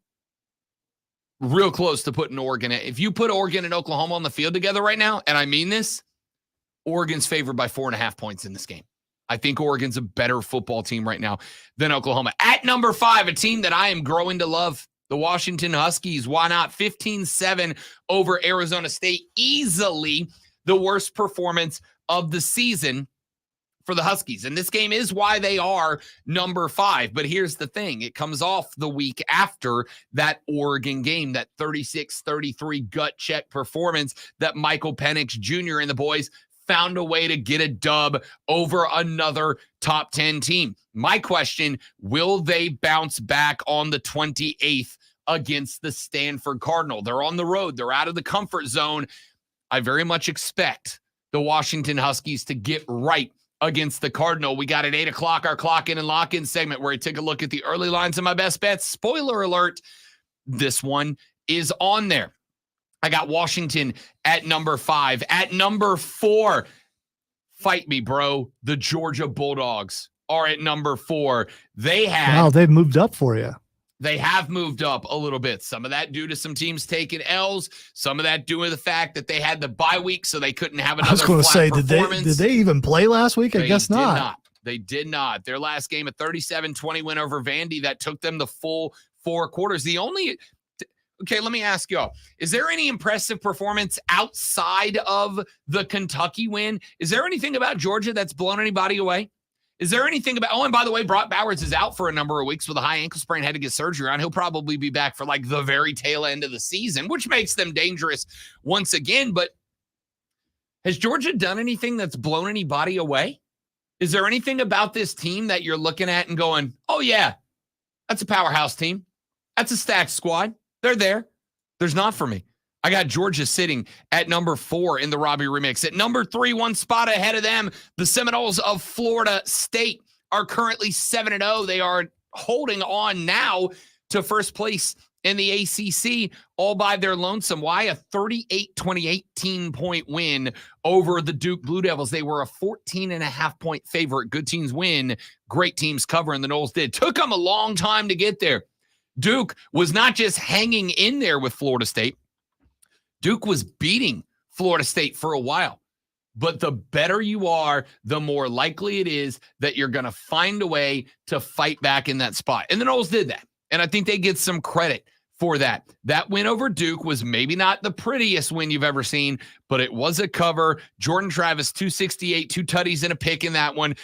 And by the way, before you hit me with, as I expect that most of you will, before you hit me with, but Riley Leonard went down. Yes, he did. He is Duke's best player, without a question. When Riley Leonard went down, he was, Lonzo, 7 of 16 for 69 yards and an interception. That's not good. Not great, Bob. Not great, Bob. That is not overwhelmingly impressive. It's not like Riley Leonard was going 22 for 25 for 268 and 3 touchdowns. He was not. The Florida State had eliminated him from the game. All Duke was going to be able to do was run the game, and they did. Jaquez Moore had a good game on the night. He went, a buck 10 and a touch, I think, in that one. Well, Florida State ends up in the 3 spot. Number 2, Lonzo, your boys have jumped way up. That win over Penn State, along with the string of consecutive beatdowns, which includes a win over a top 10 Notre Dame team. That is 2 top 10 wins in a 4-game stretch, with a 31-17 win over Maryland and a 41-7 win over Purdue. The Buckeyes they are the highest rising team in the Robbie Remix, by the way. This poll is bogus. I'm assuming you say that. This poll celebrates cheaters. I'm assuming you say that because right ahead of them in the number 1 spot, I have got the Michigan Wolverines. 49-0 over Michigan State. By the way, Sparty, what is you doing, baby? Sparty, what are you doing? The program is in disarray with the coach. Yeah, and all turns that. out not a good reason to put Hitler on your scoreboard. Yeah, I forgot. Well, Yeah. I didn't realize that was them. Yeah. I did see that, and it was like, okay, that's. Listen, I understand it was a trivia question. Bad trivia question, bro. As Dabo learned this weekend, there's a time and a place, and that was neither. Well, there's never a time or place for that, and especially with what's going on in the world today, that makes it even worse. Listen, so if I'm sitting in a you know. bar on a Thursday night playing lightning round trivia, and somebody hits me with, "Where was Hitler born?" Like, all right, that's a history question. You don't necessarily have to love it, but it's a genuine bona fide question. Maybe don't throw him up in all of his Third Reich glory on your scoreboard. Maybe not a good look. Maybe not. I understand it came from a third party or whatever, but like, you not have anybody in the program that maybe, I don't know, skims through the trivia thing that you're going to put in front of 90,000 people in your stadium on a Saturday afternoon?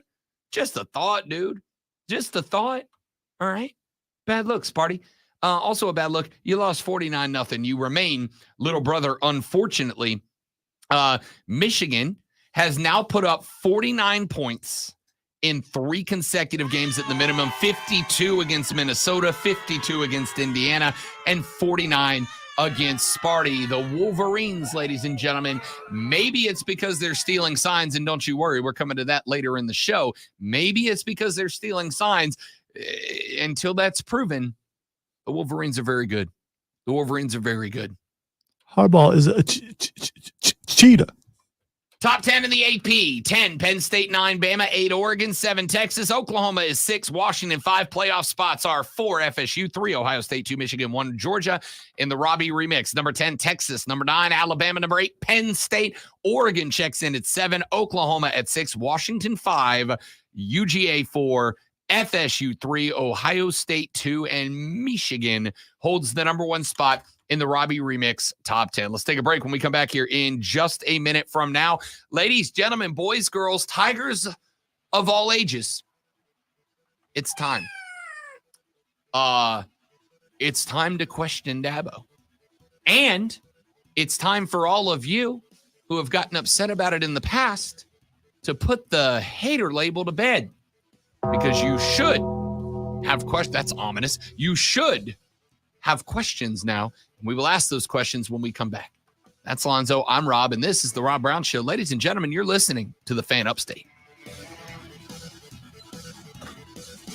I'm going to get a granola bar. Because you can. Look at you. Because I can. I can eat nuts again. Yay.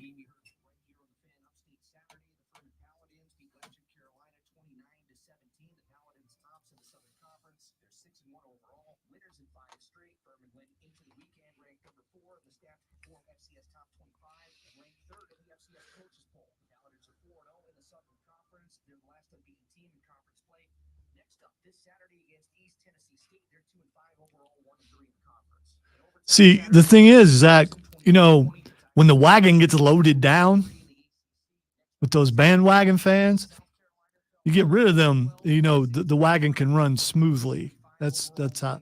I know you're not one of those, but you know that's how that works.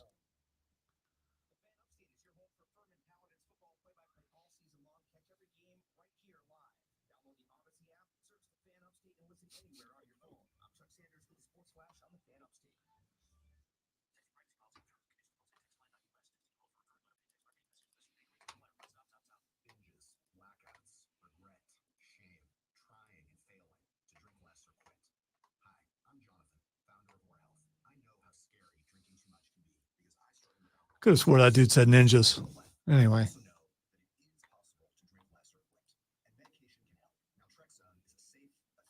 Rob is an expert on all things ball, on wagons.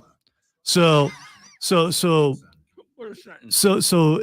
your wagon is laden, heavy laden with, like, say, bandwagon fans, you shed those and your wagon rolls better, right? Mm-hmm. I mean, okay, all right. It's all about weight distribution. See, there you go. I knew as a science guy, he would be able to explain it better than me.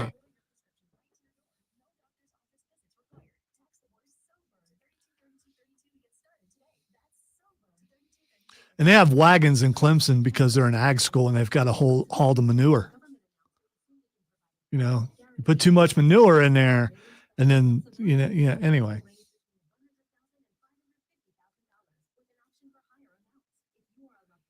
See, that's Zach, one thing I've known about you is you've always been honest about your team. That's not a bandwagon fan. That's a realistic fan. The bandwagons, we know about those guys. Those are the guys that hopped on after Clemson won their first championship and was like, yeah, we're going to root for someone who wins all the time.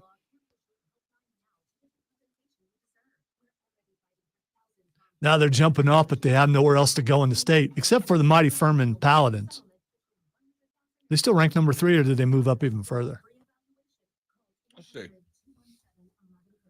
I don't know how Coastal's doing. I don't know how Coastal's doing, but I know Furman's doing really well. Furman's only losses to South Carolina. Mm-hmm. So, I mean, which if they were on the same level would be a very bad loss, but they're not. So, I mean,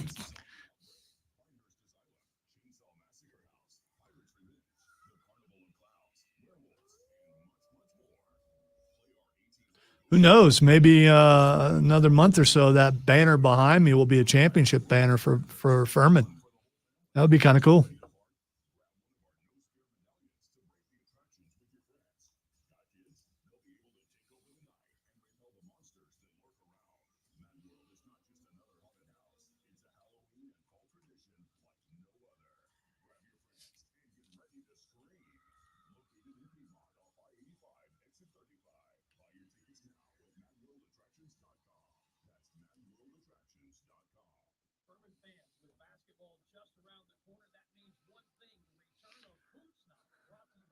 That reminds me, I've got to do the November schedule. November and December. It's almost November. Yes, it is almost November. It's November next week. It is. Yeah, so.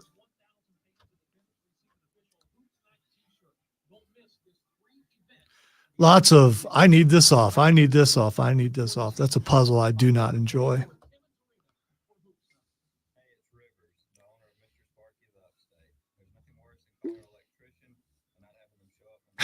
So apparently Grayson Waller went after the Swifties. Yeah, I've seen it. I listened to it yesterday. This guy on one of the wrestling subreddits I'm in just said, the fact that nothing has been dug up about Waller's past within the last 24 hours by Swifties, who honestly rival U.S. intelligence agency when it comes to investigating, proves to me that he's an absolute saint outside of kayfabe. Oh, he apologizes at the, and you know he's going. Oh, 100%. I did. He went. I got to tell you, this kid's grown on me a lot. Yeah, it was when great. he first got promoted, I'm like, I don't think I'm feeling it. And the more he does, the more I love him.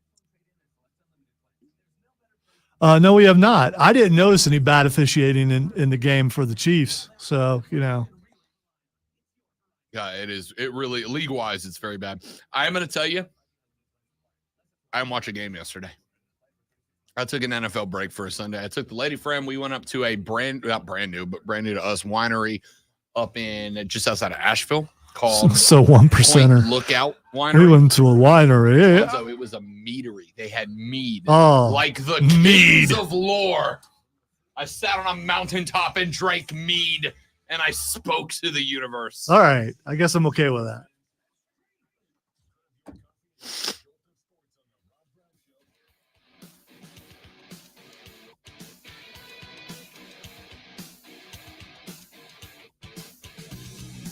I appreciate those of you who live your life in the sunshine. I appreciate those of you who are able to find the silver lining on every rain cloud. I respect that way of life. Boy, howdy, sometimes I envy you. Sun's up right now. There are chemtrails too. It's on its So, way. Yeah. But I also recognize that is not how life works. It's not reality. And sometimes reality sucks, but must be confronted if one wishes to move forward. Ladies and gentlemen, it is not only time, but it is now fair to question the strategery of one Dabo Swinney. I think it's fair at this point. I think it's fair to ask questions about the methodology. I think it's time to ask questions about the mentality. I think it's time to ask questions about the protocols and the procedures taking place. Now, before I get into it, I will start with this. This conversation, by and large, does depend on your attitude towards the football program, your attitude towards the football product that is being placed on the field. I said this back in the first hour. I'll say it real quickly. It is a disclaimer, not a conversation at this point.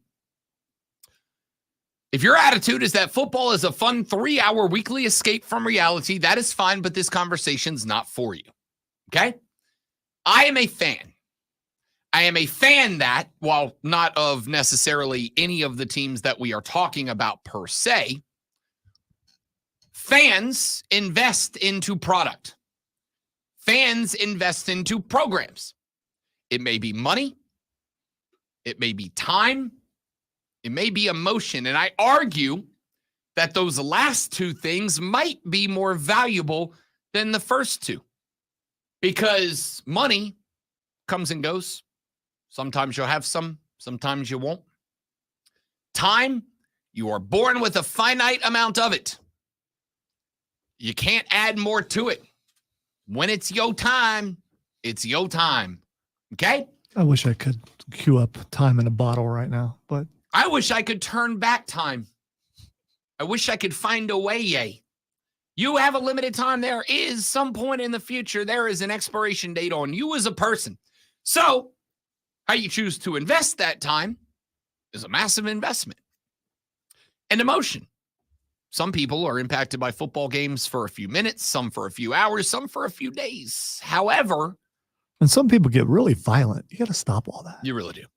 However it impacts you, you do get emotionally invested. And just like any other investment, if there is no return on your investment, it's a bad investment. It just is. So if you are one of the people that looks at Clemson and you say, hey, Dabo won us some natties. He got us some trophies. We had a good run. I'm just happy to be here. Then that's wonderful. And I am very happy for you. Go enjoy it. But this conversation's not for you. This is for the people that are genuinely invested. This is for the people who have believed in the mentality that the best is the standard. You know, that 40-foot long banner that hangs up in Clemson's practice facility? That 40-foot long banner that tells the players on the field we expect the best. The best is the least that we're good with. Anybody feel like that mentality is in play right now?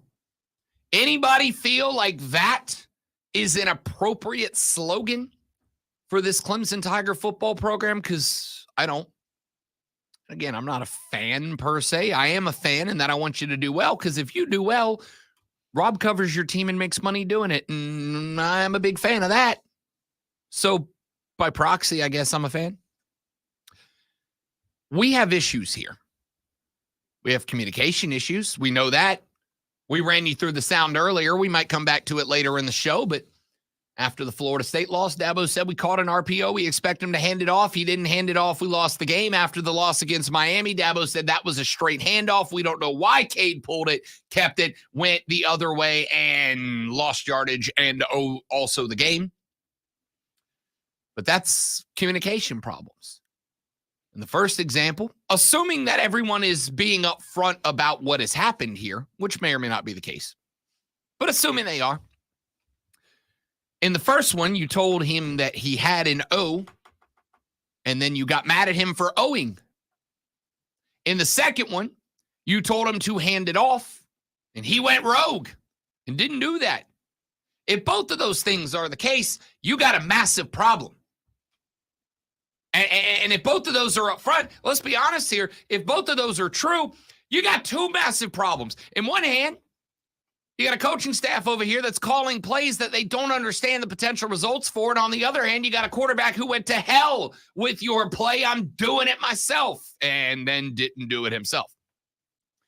So there's other aspects of the game that we've got to talk about. I don't understand the personnel groupings in a lot of different situations. I don't understand why in short yardage situations, a guy that, for the record, I like very much. I don't think I hyped a player in college football up this offseason as much as I hyped up Will Shipley. I'm a fan. But I do not understand how in short yardage situations like, I don't know, 4th and goal from inside the 1, you're not giving the ball to Phil Maffa, a power back. You know, if we put him in there, they know what's coming to him. Who cares? You should be able to still pick up 6 inches. I can still hear my high school coach, Bobby Moore, grabbing offensive linemen by the face mask and going, if we can't get a yard, we don't deserve to win. I think every coach in America has said that at some point or the next. But it goes deeper down the roster.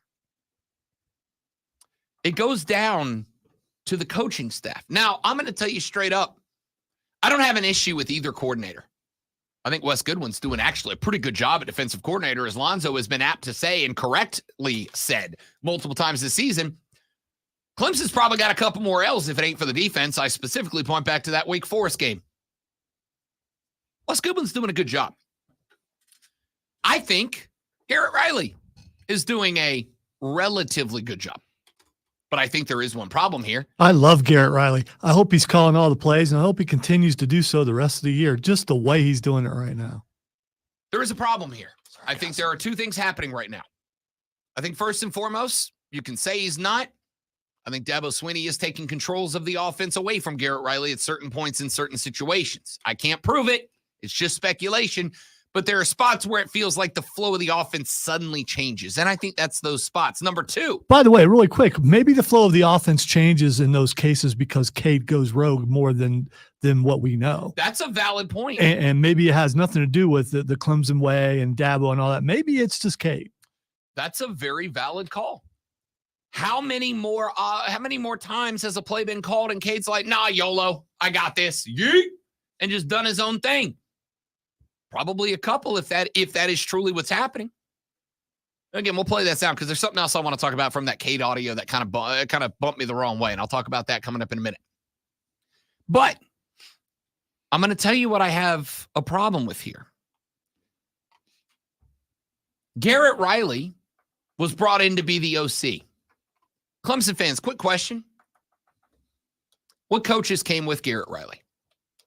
Because everybody wanted to, and I think fairly, everybody wanted to applaud Dabo. Great job. You went outside the organization. You went and got the hot hand OC as the hire. That is, frankly, unexpected. Great job. And it was. Should be celebrated. That's a smart move. What position coaches came with that guy? What position coaches came with that guy? Who is now coaching the wide receivers? Because I got to tell you, I think over the past 2 years, there has been a dramatic step back in performance at the wide receiver position. And it's not because of talent level. There has been a dramatic step back at the offensive line. Anybody want to disagree? Clemson's offensive line was getting run through like wet tissue paper on Saturday. Okay? I went back and watched the film. Cade Klubnik was running for his life more than he wasn't. Did Garrett Riley get an opportunity to bring in a guy who's going to coach the offensive line to block within his system? Not that I'm aware of. What about the running backs? Shipley and Maffa should be, and I mean this, the single most dynamic running back duo in the country. I believe that. I said that preseason. I stand by it. Should be the most dynamic 1-2 punch in America. Are they? No. Now, maybe I'm off base. Maybe this is not going to come down to position coaching. Maybe there are bigger problems, and those will be exposed down the line if that is true. But it feels to me like there was a breakdown at the position coaching level, and all of those cats are Dabo's guys. Can I tell you what I think happened here? And then we got to run to a break. Let me tell you what I think's going on. I think Dabo's going to keep doing it the Dabo way. And I think, unfortunately, the Dabo way has been left behind. I go back and I look at, and this guy is much older at the time, so I feel like it fit a little bit better, but I still think it's the same situation. I think Dabo's going to keep doing it the Dabo way because he does not want to adjust and then have to look back and go, I spent a couple of years being wrong. I spent a couple of years getting left behind. Bobby Bowden did the same thing. Bobby was going to do it Bobby's way, and the game passed him by. Joe Paterno spent a couple of years doing it the Joe Pa way, and the game passed him by. But there's a difference here, and I think the difference is this. Joe Pa and Bobby were locked into their ways because they were very old. I think Dabo's too proud to change. I think Dabo is proud to do it the Clemson way. He's proud to do it the Clemson way. And despite the fact that the way he's been doing it ain't working anymore, he's not going to change anything because he'd rather be right than be good at this point. Too much talent on this roster to be that bad. I think Dabo Swinney is a proud man, and there's nothing wrong with being proud. There is a problem with being proud to the point of stubbornness. And ladies and gentlemen, I think the Clemson Tiger football program has reached the point of no return. It's time for a Rob Brown Show Sports Flash. Wow, I got to follow up all that negativity. In the battle of former Roll Tide quarterbacks, Jalen Hurts and his Eagles got the better of Tua Tagovailoa and the Dolphins last night, 31-17. Jalen Hurts threw for 279 yards with 2 touchdowns and a pick and ran for 21 with a touchdown, while the Dolphins managed only 261 yards of total offense. That's also known as offense. In a quest to purge the bandwagon Saturday, the Clemson Tiger football team fell to the Miami Hurricanes 28-20 in double overtime. Cade Klubnik went 18 for 34 for 314 yards, 2 TDs and 1 interception. Klubnik was sacked in the shadow of the goalpost on the final play of the game. Tune in tonight at 7:30 for Monday Night Football as the 49ers take on the Vikings on your home for the NFL on the Fan. This is the Fan upstate. That's your home for the NFL.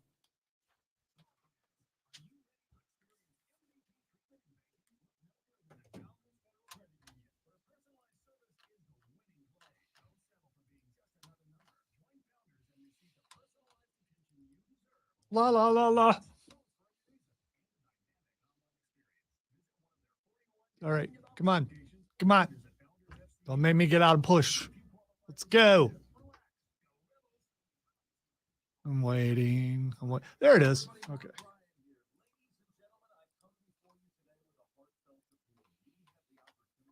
I just remembered something.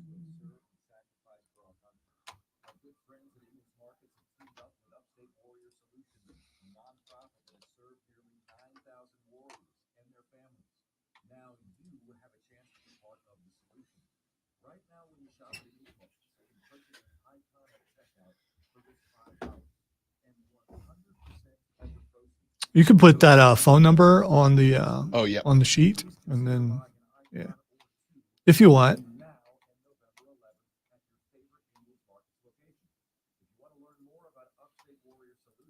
Just visit upstatewarriorsolution.org. Thank you, my friends, for helping us make a difference in the lives of our bravest and their families right here in the Upstate. And remember that website. It's upstatewarriorsolution.org. Mad World Haunted Attraction is now open. It's South Carolina's #1 haunted house and one of America's top screen parks. Explore your way through the elaborate haunted house trail with new rooms, stairs, and You know, you might be exactly right, Zach. It worked before. And that interview's at 8:20, not 8:40. I switched those times on accident. So let me get those flipped around.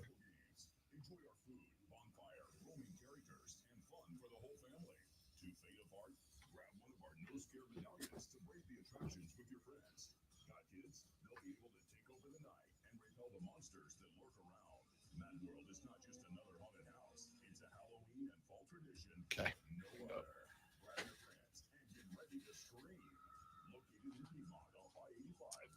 BTR, I have to watch all of the NFL games today because I did not watch any yesterday. Saints had a bye week. I took a bye week.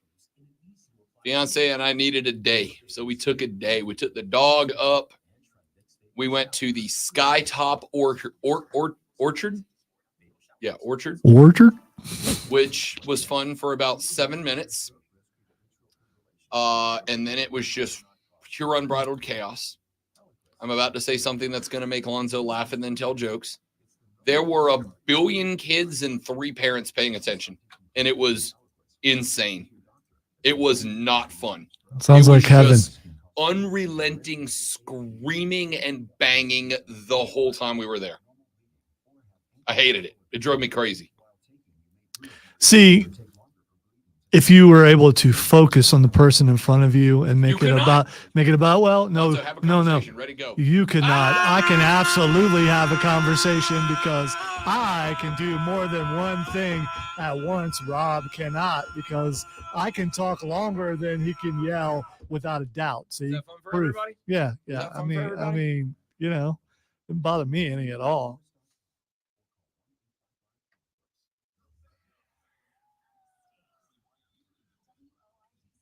Once again, Rob proves that he hates children. No, I don't. I didn't change. I didn't complain. Just I didn't now, ask for dude, anybody that's to do what anything, you. did I Yeah, didn't when- walk up to unattentive parents and go control your kids. We just left, and that's okay because that's a kid's place. Now, had that happened at the winery? Okay. Oh, so you I'd went had to a some kid's. I thought you were saying it happened at the winery. No, at the orchard. Oh, okay. No, I didn't complain at the orchard because that's a kid's place, and I knew what I was getting into. All I was fine right. with it. All right, let's have that conversation real quick because I feel like it's an important one. Okay. Why don't we have it 8 seconds from now? That's fair. That's probably the right way to handle it. But this is I gotta get this out. All right. It's on the chest now. I gotta put it out in the universe. This weekend, Sunday, not this weekend, Sunday. Also known as yesterday, Yesterday. depending on who you are. Yeah. Yesterday, the Saints were on the bye. And Rob Brown and the fiance decided they needed a day. Wasn't technically a bye. They lost Thursday. Thanks, buddy. Saints. Okay, fine. The Saints lost on Thursday. We decided that we wanted to have a day. So I took a bye week from the NFL. All right. I'm going to watch all the games today. Relax. I got my all 22 cam lined up. That's what I'm doing this afternoon. So we took a day. We went 2 places. We started because we're basic by going to an apple orchard. All right, can you explain to me, basic is a new thing, and I'm like a grandpa, so I'm not, I've heard basic a few times. Yeah. Basic is basically someone who does things just because that's what people do. That is not a follower. Sure. To some degree, yeah. Okay. Basic means you're just basic. You do basic stuff. You don't do anything that's like injects your own personality. You're kind of go with the flow. You do what's trendy, contemporary, cool, modern, or whatever. You're just basic, right? Wow, that just describes me entirely. No, you're not basic at all. I was being You're very sarcastic. extra. Extra is the opposite of basic. Okay, fine. So we decided to be basic, and we Extra went gets you paid, yo. yesterday morning. We went to an apple orchard up in North Carolina because, again, we're basic. And we thought, what would be cute? It'll be cute. Let's go up to an apple orchard. We'll get some apple cider donuts. We'll drink some apple cider. We'll go pick some apples. We'll bring them home. We'll make an apple cobbler. It's an apple cobbler kind of day. Pinky's out. So we went to the apple orchard. And I hated it with every fiber of my being. Not because of the apple orchard, but because there were about 750 kids and about 3 parents paying attention. Okay? It was just screaming chaos. Just unbridled youth chaos. Were they having fun or were They they were having a crying? ball. Okay, all right. And because this is where the jokes come in that Lonzo loves to make about Rob hates kids. Let me tell you what the reaction was from the fiance and Rob Brown. Here's what we did. We rolled up. We took the dog. We rolled up. We got our apple cinnamon donuts. We got our hard apple cider. We went and found a little picnic bench. We were going to sit down and be cute and, take our new Facebook profile pictures for the fall. So we sat down to have a good time. And it was just screaming and banging and yelling. And kids running everywhere. So, do you know what we did? We ate our donuts and we got up and we left. That's it. We didn't ask to speak to a manager. We didn't go parent to parent and go, can you get your kids out? We didn't do any of that because that's Karen behavior. Because we recognize. Oh, Muffy, I can't believe what this place is coming to. The riffraff. The riffraff. We The didn't do loud any of that. riffraff. Because we Let recognize. us away in our Rolls Royce and go to the winery. We didn't do that. We just left And went to the winery. and went to the winery because we recognized that we were in a children's place. We went to a children's place where the children are encouraged to be children. And we reveled for these kids. They were having the time of their lives. Did you revel? Because reveled. you don't. No, you No, did I did. not. I did. Okay, I did. all right. Sincerely, I did. Because as much as the narrative, the joke to the contrary is brought up on the show, I enjoy watching people of any age enjoy themselves. I love it. But it was just wild. It was just wild. It was chaos. All right. And these kids are having the time. They got tractors. They were climbing on tractors. They were swinging on swing sets. They were throwing rocks at each other. I enjoyed that. There were 2 little boys. You enjoyed the rock throwing. Yes. It was all in for the rock. There were Did 2 you little wager on boys the rock throwing? picking up gravel and just going to town at each other. It was amazing. Who hasn't had a gravel fight? It was a blast. I enjoyed Fun. it. It was fun. Okay. It was fine. But after about 15, 25 minutes, we were like, all right, we have had enough. It's very loud. You made it that long? We made it about 20. Actually, I think we were there almost half an hour. Cider was really cold. Cider was real good, though. It was really cold. It took Oh, you that man. long to drink it. That's what Cider it is. was savory. It was phenomenal. And eventually we were like, you know what? The kids are being kids. I'm very happy that they're having a great time. Good on them. But we got to go. It's too much at this point. I'm out. So we took the dog. We got in the car. We rolled another half hour north into the beautiful state of North Carolina. We went to a winery and we sat down and I drank mead. If you've never had mead, spectacular.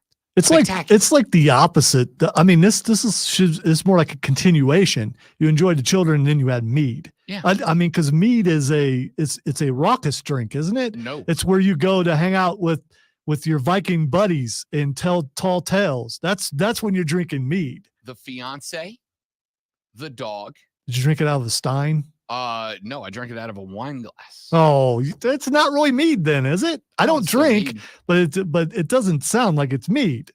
The fiance, the dog, and myself sat high atop a mountaintop in North Carolina overlooking a beautiful vineyard below us, and we drank mead and wine and ate pretzels until we were just the happiest people on planet Earth.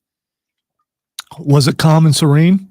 It was the exact opposite. It should be if you're drinking mead. It was nice. All right. You're just killing the stereotype here.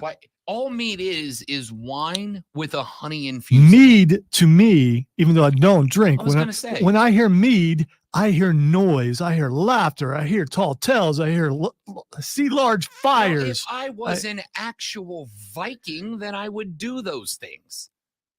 That would be great. In fact, that sounds like a fantastic. There's nothing better than sitting around a campfire and lying to your friends about how awesome you are.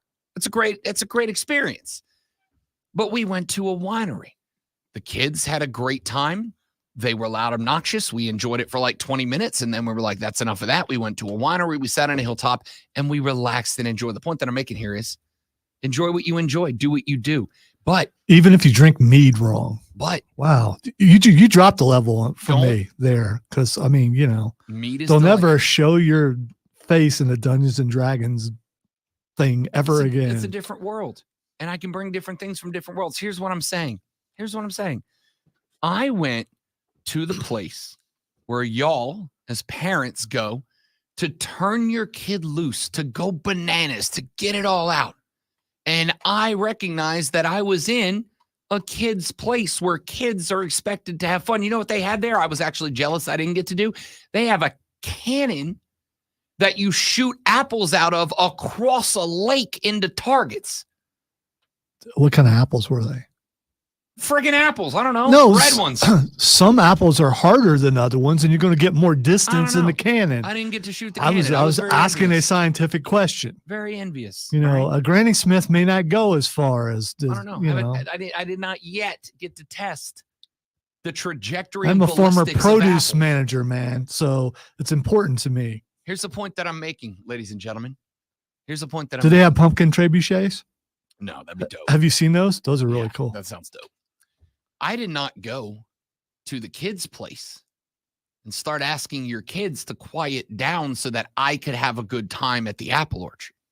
So parents, when you bring your kids to the bar, please don't ask the people around you to be quiet and stop saying adult things so that your kid can have a good time. You see how this works? There are kid places where adults should shut up and let the kids be kids. And then there are adult places where you should not let your kids come around so that adults can be adults. Do you see the trade-off that we have here? We gave up our apple orchard, super cute, totes adored fall experience so that your kids could go bananas. And I didn't complain. I didn't whine. I didn't ask them to change their behavior for me. So don't bring them into my world and ask me to change my behavior for them. Are we all on the same page now? I thought so. Thank you for hearing me out, upstate South Carolina. I feel better already. All right. I just want to say I don't picture your fiance saying this is super cute. She didn't say it, but okay. All right. I'm just thinking you said that part and just hell yeah, I said that part. It was super cute. Yeah. So we dressed up. I think that part of it, that was heartfelt. We were. It was super This cute. was all me. This is all me. So the apple orchard was my idea. What does one wear to go to a winery to drink mead, to take pictures? I mean, it's not fancy. To take your fall pictures. I went with like a flannel fall shirt over black jeans, matching black jeans, and my black Chelsea boots. Standard hipster wear. Basic white guy. 100%. Nope, hipster. There's a difference. 100%. I go to kids' places. I don't ask them to change their behavior. Don't bring your kids to adult places and ask me to change mine. That's all I'm saying. Ladies and gentlemen, I know it's late in the segment. I know we only have like 30 minutes here. I'm glad you're not an arbiter of anything or have any actual power to change things like that. Correct. I'm not. That would be. I'm not. Yeah. Doesn't mean I can't make the request. Okay. Did you walk up to the kids and I left them alone. I didn't Okay, make any all right. approach to any kids or parents and go, hey, your child's a lunatic. Can you calm them down? Or, hey, kid, I don't know. Can you quit screaming? We're trying to enjoy our donuts over here. So I went no these- tips on feel the firmness of the apple before you stick No. it in the cannon because it will go further. That one doesn't look Listen, aerodynamic we enough. didn't- You're not going to win if we you use didn't that even apple. make it to the cannon because there was a forest of wild children between us and the cannon. That's all I wanted was the apple cannon. Would have been great. But I didn't ask anybody to change their behavior. We just said, okay, that's enough. We've had our fill. We If left. you would have sang a song, they would have parted ways and would have allowed you to go to No, the cannon. I don't want to do any of that. I didn't. It was a kid's place. I'll let the kids have fun. Then we went to the adult place. All right. So let us be adults in the adult place. Clock in and lock in. Wait. Does there anybody out there know of a place where you can shoot apples around here like that? Because I would like to try that. I got one for you if you can brave the cheering. I said around here. Florida State opening minus 20 over Wake Forest, and FSU picking up steam. Listen, they were very close to covering that spread against Duke. Duke dramatically better than Wake Forest. This one is going to be up in North Carolina. It should not make that much of a difference. Florida State laying 20 over Wake Forest. Jump on this one before it jumps up to 23.5, and you got to give away the extra field goal. FSU minus 20. Clock in and lock in. Let's go. Here's one that I'm very intrigued by. Indiana is not good at football. Penn State is, and Penn State is very mad because that was, I think, a winnable game for Penn State. It'd have been asking a lot, but it was a winnable game. They now understand that style. One of the points matter. better Penn State game 100%. teams that they've seen there in a while. Without Yes. a doubt. Without a doubt. Penn State's going to be very mad, and style points matter. You guys know that 30 points is my line. I do not like making bets that are over a 30-point spread, but I'm going to do it here. Penn State is minus 31 at home against Indiana. Lay the 31. Go with the Nittany Lions. You know, I got to tell you, this morning I had South Carolina plus 14 on the road at Texas A&M. This morning, I was going to say South Carolina plus 14. That's not enough for me. Ladies and gentlemen, I got to go the other way. I'm very sorry, and I'm doing this for multiple teams across our beautiful states today, and I'm going to do it here. Texas A&M minus 14 against South Carolina. Go ahead and lock that in. That feels like money. Texas A&M, who's been in fistfights with some of the better teams in the SEC, is going up against the South Carolina team that has, I'm very sorry to say, Beamer Maniacs lost its way. Texas A&M at home, minus 14, no problem in that one. NC State is at home, welcoming the Clemson Tigers up to Raleigh. Another one. NC State's plus 10. I get 10 points for an NC State team that has one of, not great, but one of the better defenses that Clemson is going to face this year. And Clemson just can't get it right offensively. I've waited and I've waited and I've waited and I've waited and I've waited for them to take the next step. And offensively, they just won't do it. NC State plus 10 at home. Lock it in. Felt like an easy one right there, ladies and gentlemen. We continue on down the line in the world of college football. I'm going to tell you right now, Georgia's minus 14.5 against Florida. Florida's getting 14.5 points. This game is a neutral site game. I've been to this game 3 times, the world's largest formerly outdoor cocktail party, now just the world's largest tailgate party. Boo! Georgia is laying 14.5. That's enough for me to back the Gators in this one. They have found their confidence. They have found their way. And without Brock Bowers, Georgia's offense don't have the same bite. Oof, oof, oof. Georgia's going to win this football game. Do not be surprised when young ETN keeps it within the spread. Florida plus 14.5. Lock it in, kids. I'm going to give you some NFL picks later in the show, but we got to run to a break because coming up in the next segment, John Blau writes for the Post and Courier. He covers the Clemson Tigers, and he joins us to talk a little Clemson football next on the Rob Brown Show and the Fan Upstate.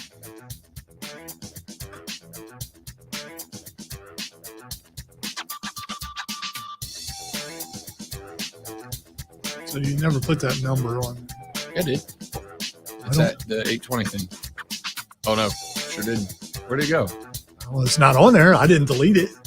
There it is. Okay. That's it. Thank you. I'm making it big. Well, that helps me. Thank you for making it big.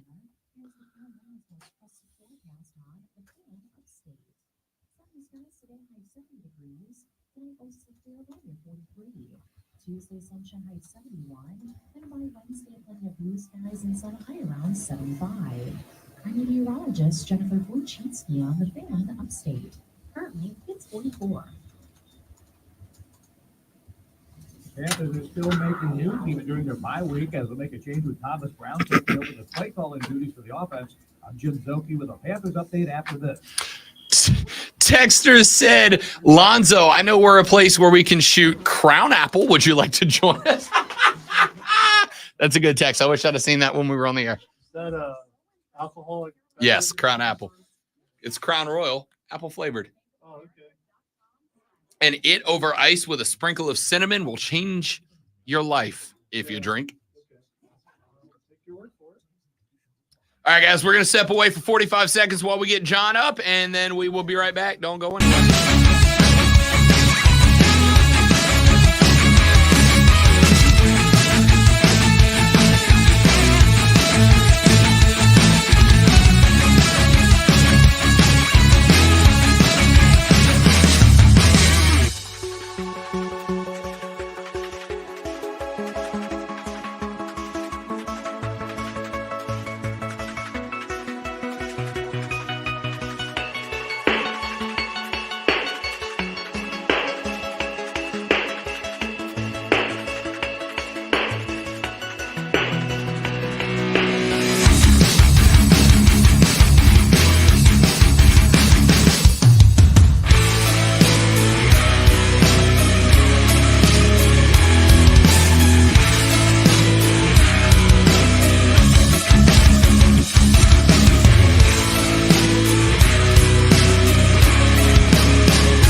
going to bring us back right now. I lied to you, ladies and gentlemen. John Blau's in the next segment. He misread the thing. It's not a lie. You misread. You confused yourself is what you did. I misinformed you.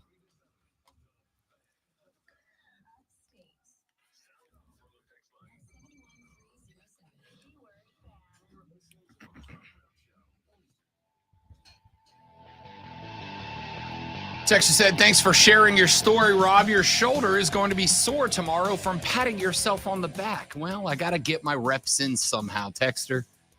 And when you got obliques like these, you gotta get the X's in. Hey, don't do that. I can't handle that in this room. Texter said, Lonzo, I know of a place where we can shoot apple. Crown Apple, me, you, and Rob anytime.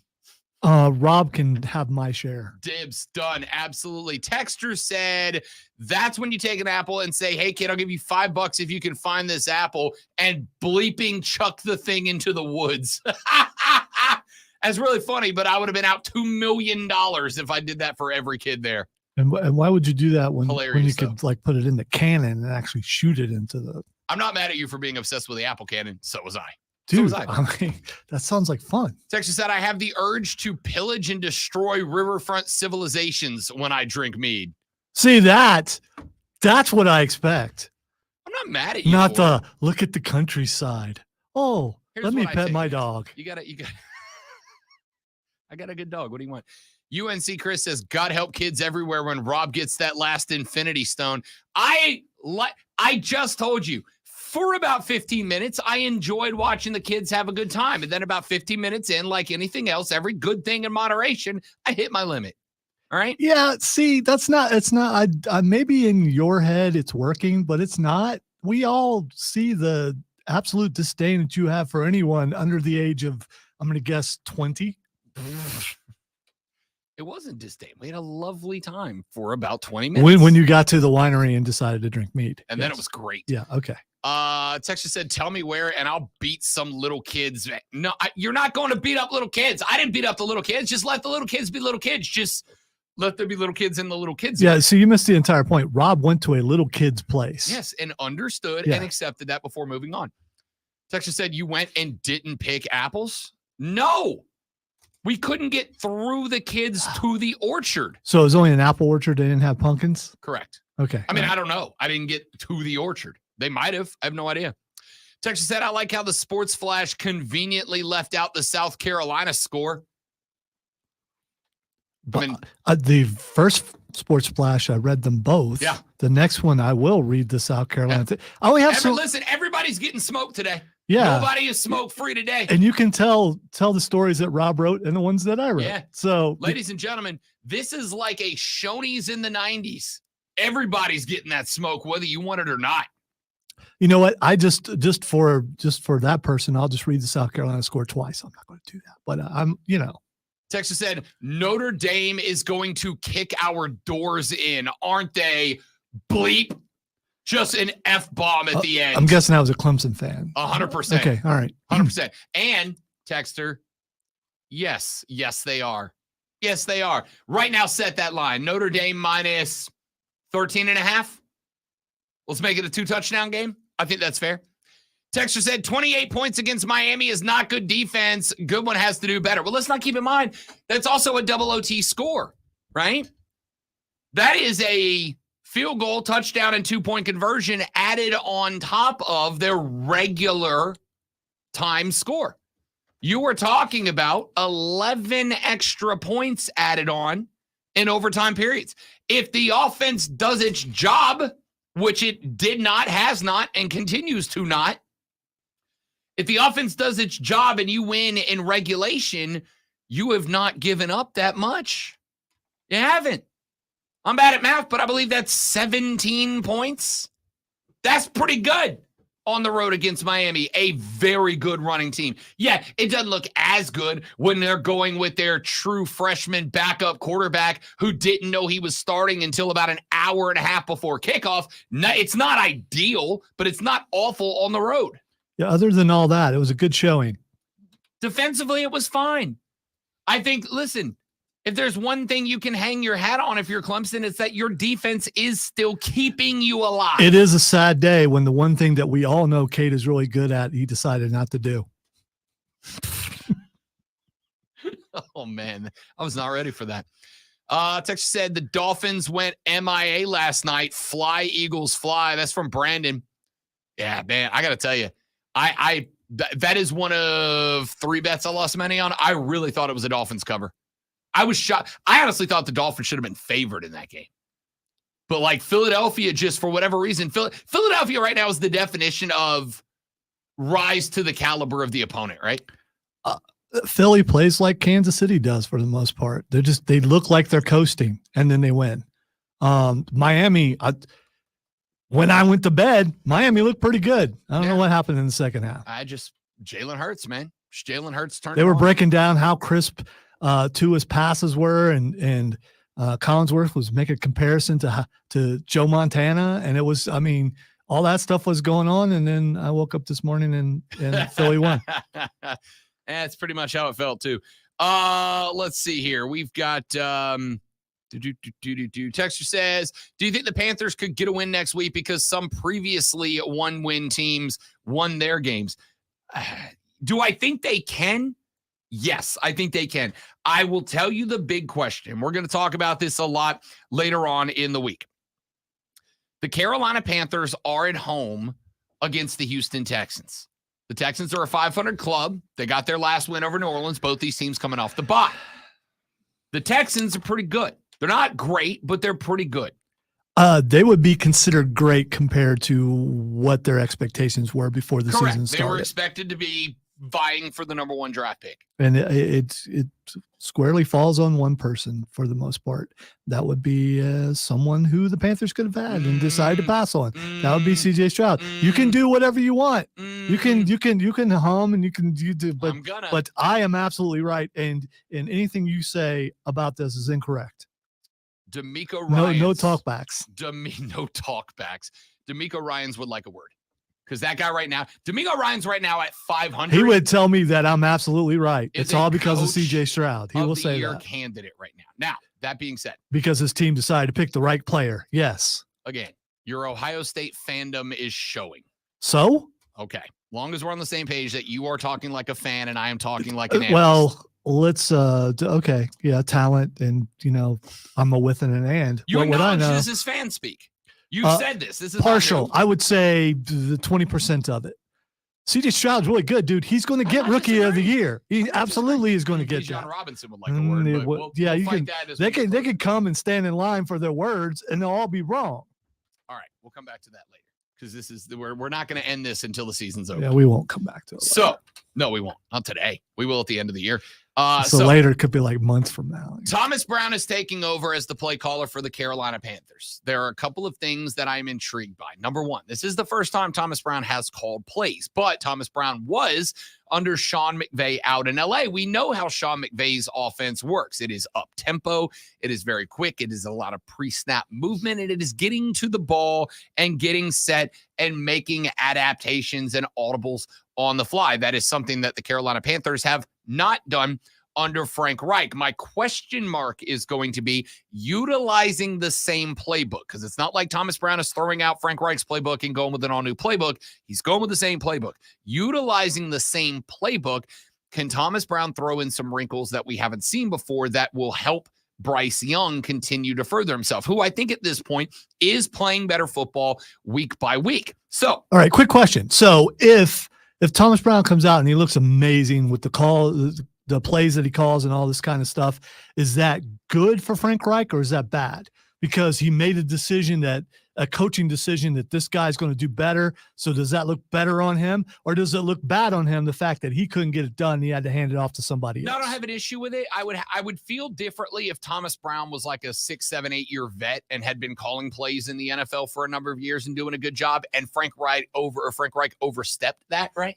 If Frank Reich overstepped previous success of Thomas Brown as a play caller and took the reins himself, then yes, I would say that's an egotistical, stubborn move. But Thomas Brown's getting his first crack at it. I think Frank Reich, I don't have an issue with Frank Reich saying, I'm going to call the plays and at some point I'm going to hand it over to you, but I want you to kind of get a grip on what we're looking for, right? Because while Thomas Brown did a similar job in LA with Sean McVay, who did call his own plays, continues to call his own plays, while he did a similar job, obviously he did it in a very different franchise, different part of the country, different playbook, different play style, West Coast offense versus a more typical pro style. I think giving Thomas Brown 6 games to kind of get a vibe for what this franchise is looking for, I don't have an issue with. My question mark is going to be, now that Frank Reich's attention is taken off of play calling, do we get everything else right? Take this off his plate, give it to Thomas Brown. My question is, are we going to see now Frank Reich handle personnel groupings correctly? How many timeouts has Carolina called this year because they had the wrong guys on the field or didn't know who they had on the field? Multiple times, right? So are we going to have personnel groupings correct? Are we going to have substitutions that look a little more fluid? Is the defense going to be more well-coordinated because Frank Reich's able to keep an eye on that as well? The sideline needs to be tightened up. The sideline needs to be more disciplined and run with better execution. If Frank Reich's not worrying about play calling because he trusts Thomas Brown to do it, and Thomas Brown does a good job of it, I expect everything to get better. I really do. So what do I expect out of Thomas Brown? 2 things predominantly. Number 1, the Panthers are on the line of scrimmage more quickly. Gives Bryce Young more time to see the defense, analyze the defense, make pre-snap movements, which is number 2. I expect more pre-snap movement. I expect Thielen to move from slot to slot. I expect Chark and Shenault to move from one side to the other. I expect the defense to have to adapt to motion out of the Panther offense. And if that happens, Bryce, I think, gets a better read on what the defense is pre-snap. And pre-snap reads are wildly critical to a guy who plays the style of ball that Bryce Young plays. It's not as important to a C.J. Stroud or an Anthony Richardson. It is wildly important to a Bryce Young whose game is up here, not in his legs. So, pre-snap motion and faster on the ball, which basically equates to more up-tempo, more plays per game, more opportunity, and utilizing that pre-snap motion and more time on the line of scrimmage for Bryce to get a better look and a better feel for the defense and understand what he's looking and throwing into instead of making the snap and figuring it out. If those 2 things go well, the Texans are a beatable team. They're good, but they're a beatable team. Do we have the talent? And is Thomas Brown ready? We'll get that answered Sunday at 1 o'clock. We're going to break that game further down later on in the week. When we come back, John Blau covers the Clemson Tigers for the Post and Courier. He's going to join us to talk a little Tiger football and do it next on the Rob Brown Show on the Fan Upstate.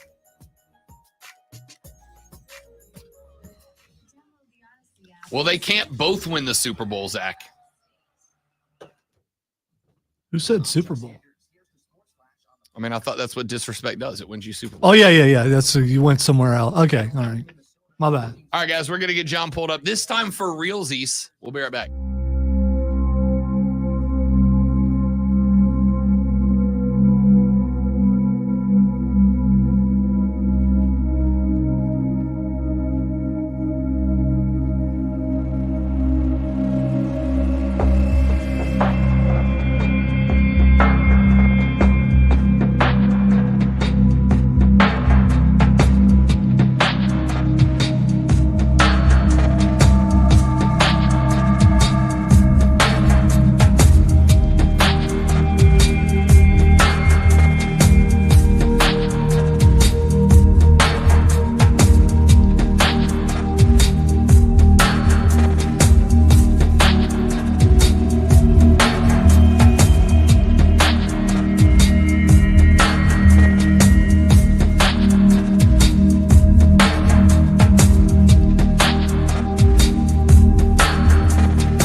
All right, dudes and dudettes, we're back.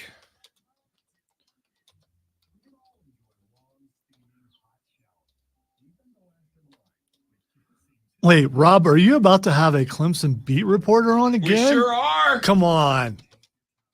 How about that? That one texter says you would never do that. That one texter, you know. That, Eat it, that one texter. yeah, take that, you.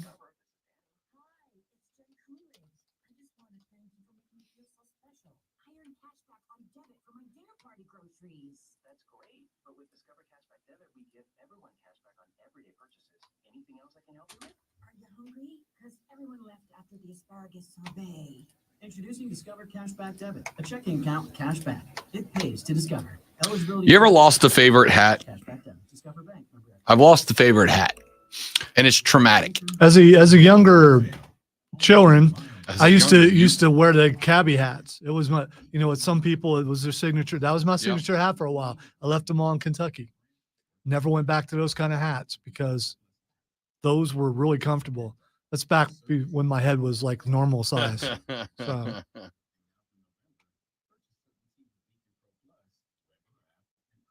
He did, Keegan. You're right. He showed out for his woman.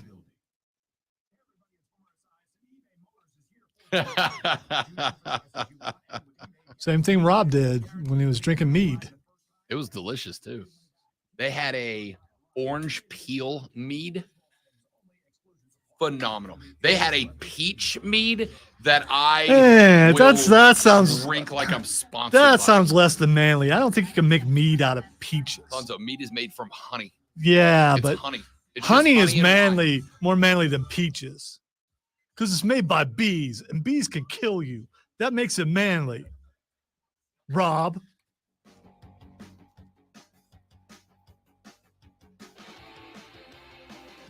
The Rob Brown Show rolls on, ladies and gentlemen. It is the Fan Upstate at 8:40. On Mondays, we talk Clemson Tiger football, and we do so with a young man who covers the Tigers athletic department for the Post and Courier. He is John Blau, and he joins us now on the show. John, happy Monday, fella. How we feeling, big dog? I'm good. How are you? I'm doing very well. Thank you, man. Appreciate you coming in after what I assume for everybody who covers the purple and orange was a very long weekend. Let me start with the open-ended question, John. What happened? Oh, a lot of bad stuff for Clemson. Yeah, I mean, this is just a team that Dabo Swinney has said it. I know it probably frustrates people, but they've been in a position to win pretty much every game they've played this season. They just have a remarkable talent, and he didn't say this, I'll say this, just for screwing up. I mean, just finding ways to lose, and just way too many turnovers. I mean, the turnover bug has been an issue all year. You have a run down to the 1 yard line. Will Shipley fumbles. Cade Klubnik at the very end has a handoff call. In the second overtime, just give it to Will Shipley. He pulls it when he's not supposed to. Goes to the left, falls short. Just way too many mistakes from a talented football team that can't get out of its own way. Talk to me a little bit, and I do want to go back into that because that's kind of the discussion we've been having this morning. But I watched both the post-game reaction about that botched play from Dabo. I also watched the reaction from Cade Klubnik. And Cade, I kind of take what Dabo said at face value because Cade looked almost despondent in his answer where he said, if I could have that play back, I'd hand it off 10 out of 10 times. And I thought I saw something and I tried too much. Do you think that was a miscommunication? Do you take him at his word and that really was Cade trying to be a superhero in a moment where they didn't need him to? Yeah, I mean, again, Dabo, if you take him at face value, said it wasn't a run-pass option. It wasn't a read option. It was just a straight handoff. There wasn't an option there.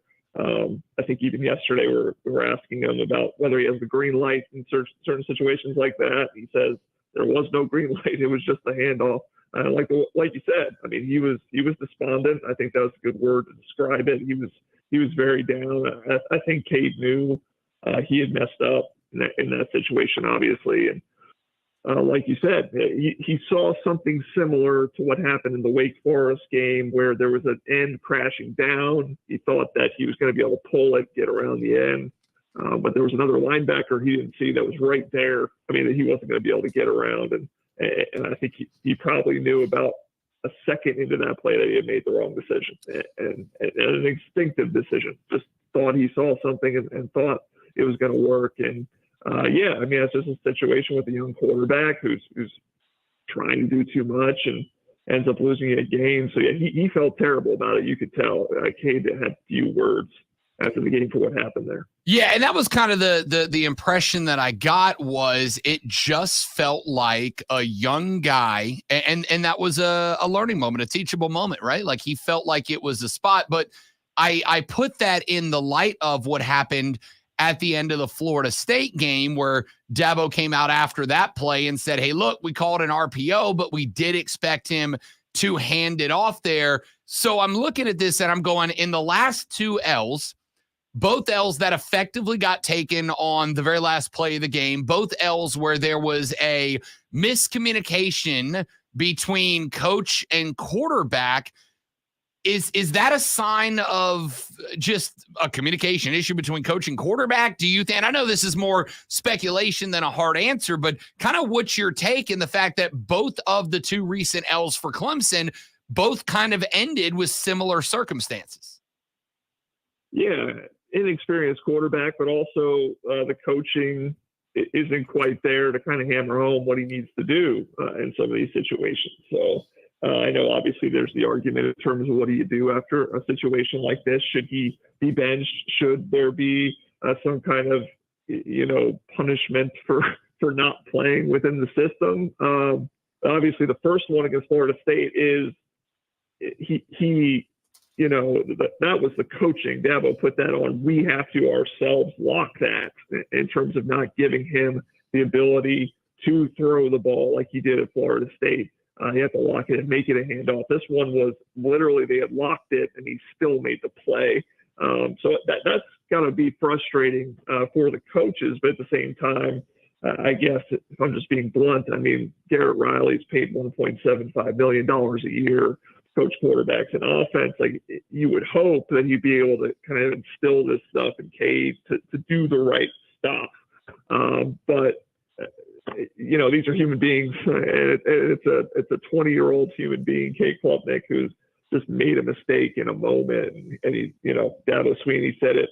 These are growing pains, and I think Clemson has got to live through some of them and hope that Cade eventually matures and figures some of this stuff out and stops making these types of mistakes. So I think the quarterback position, John Blaffer on the Post and Courier talking Clemson football with us here on the Rob Brown Show on the Fan Upstate. I think the spot of frustration right now for a lot of Clemson fans is now this is the second consecutive five-star quarterback, DJ Uiagalelei last year, Cade this year, second consecutive five-star quarterback that maybe Clemson's not getting out of them either what they should or maybe worse, what fans are expecting. And I've talked to a number of Clemson fans who have kind of laid that at the feet of the position coaching, whether it's Riley or any of the other position coaches on this roster. The position coaching just isn't good enough right now because the roster is laden with recruits that other schools would love to have on their team. Is this a conversation that is taking place in the halls right now that this maybe comes down to discipline amongst coaching, et cetera? Like, is that potentially a root of the issues that this football program is sensing right now?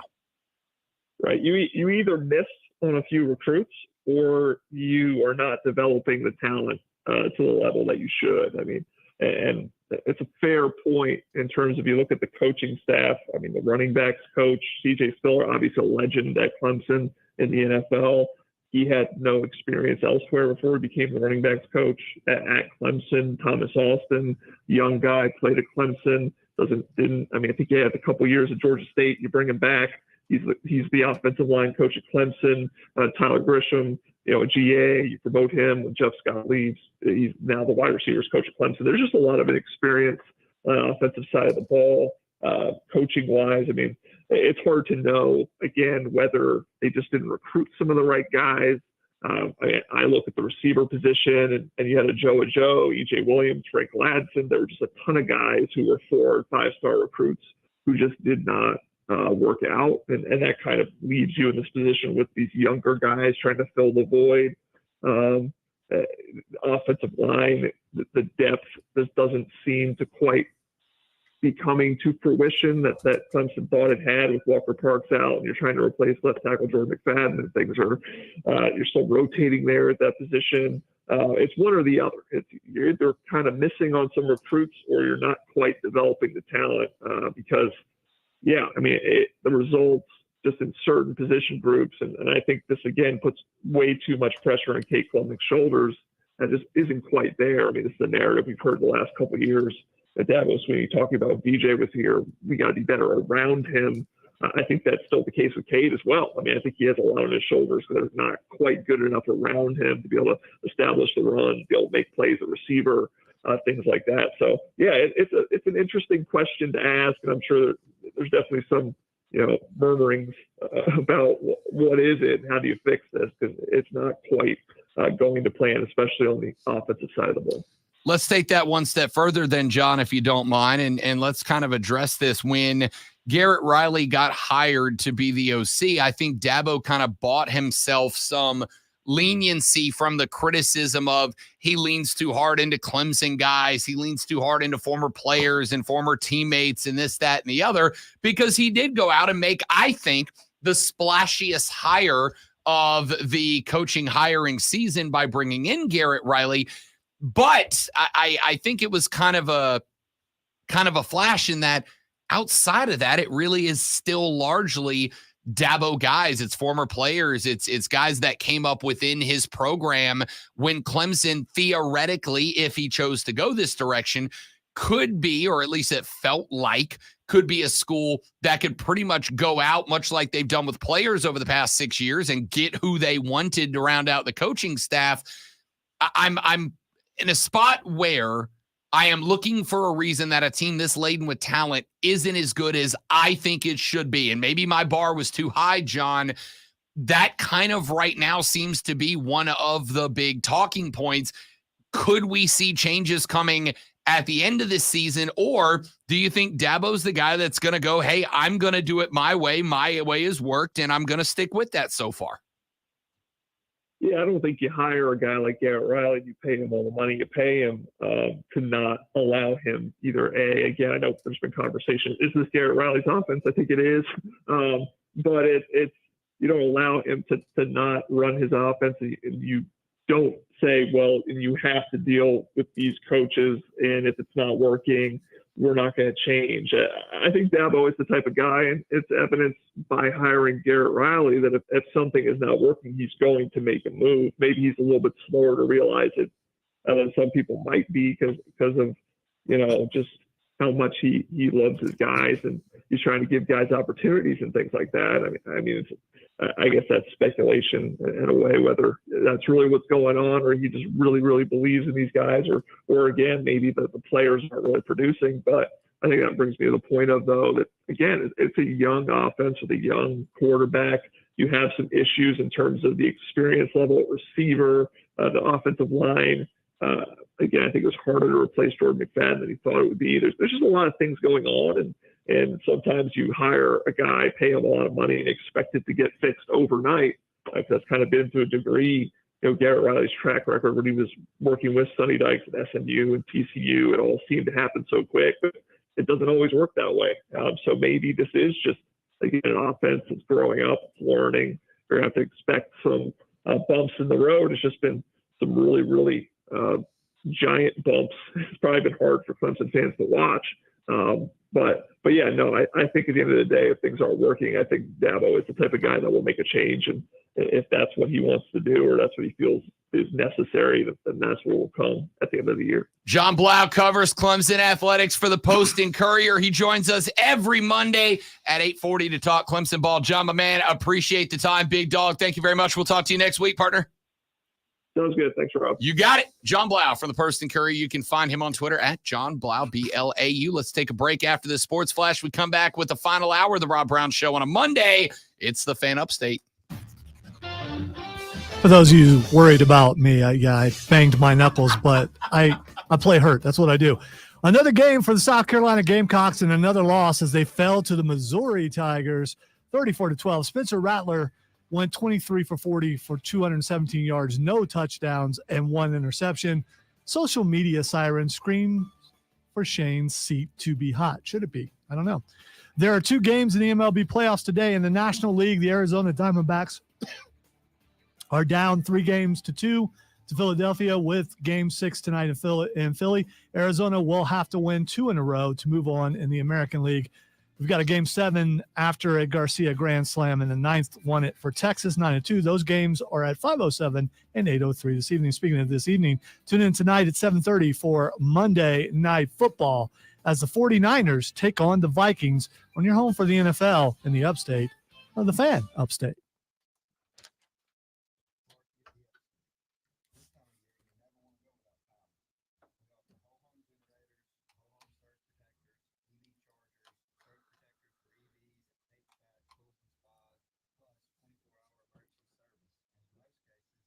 Apologize for coughing. Couldn't reach the tactical cough button. Afraid I might bang my fingers again.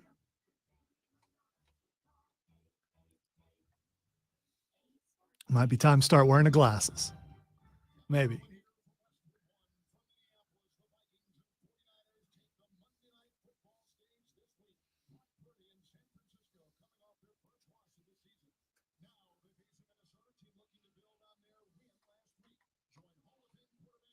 Withs and ands have never been trained properly on how to use the tactical cough button. So, that's what I'm going with.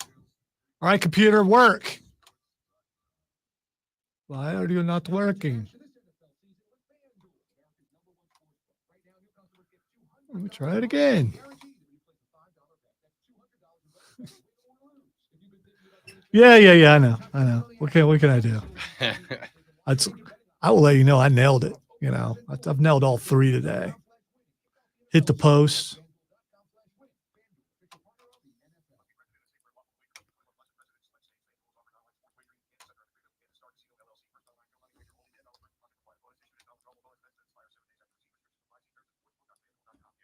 I coughed in the middle of the thing, by the way, and I couldn't reach the tactical cough button out of fear that I might bang my fingers again. Yeah, you look like that one stung a little bit. It did. It still hurts a little.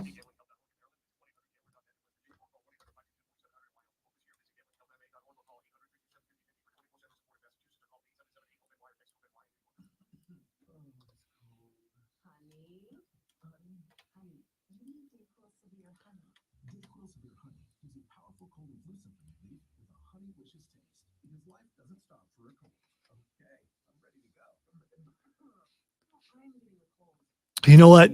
I blame Rob too. It's all his fault. That's fine. Most people do. Yeah. Do better, Rob. I'm used to it. QC in the first break. QC in the first break.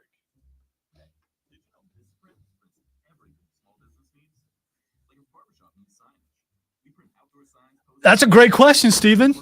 That is a great question. I'm going to go with yes. Sports show, sports station, injury, it would be a sports injury. You're right.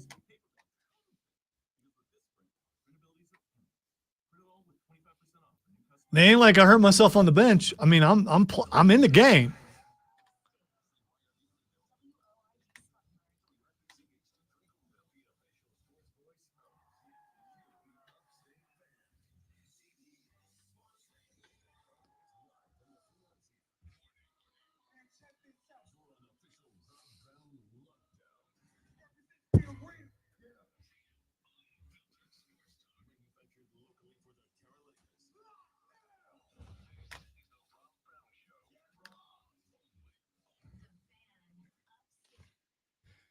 Final hour of the Rob Brown Show starts now, ladies and gentlemen. Welcome back. This is the Fan Upstate, the undoing of the Clemson Tigers. Yeah!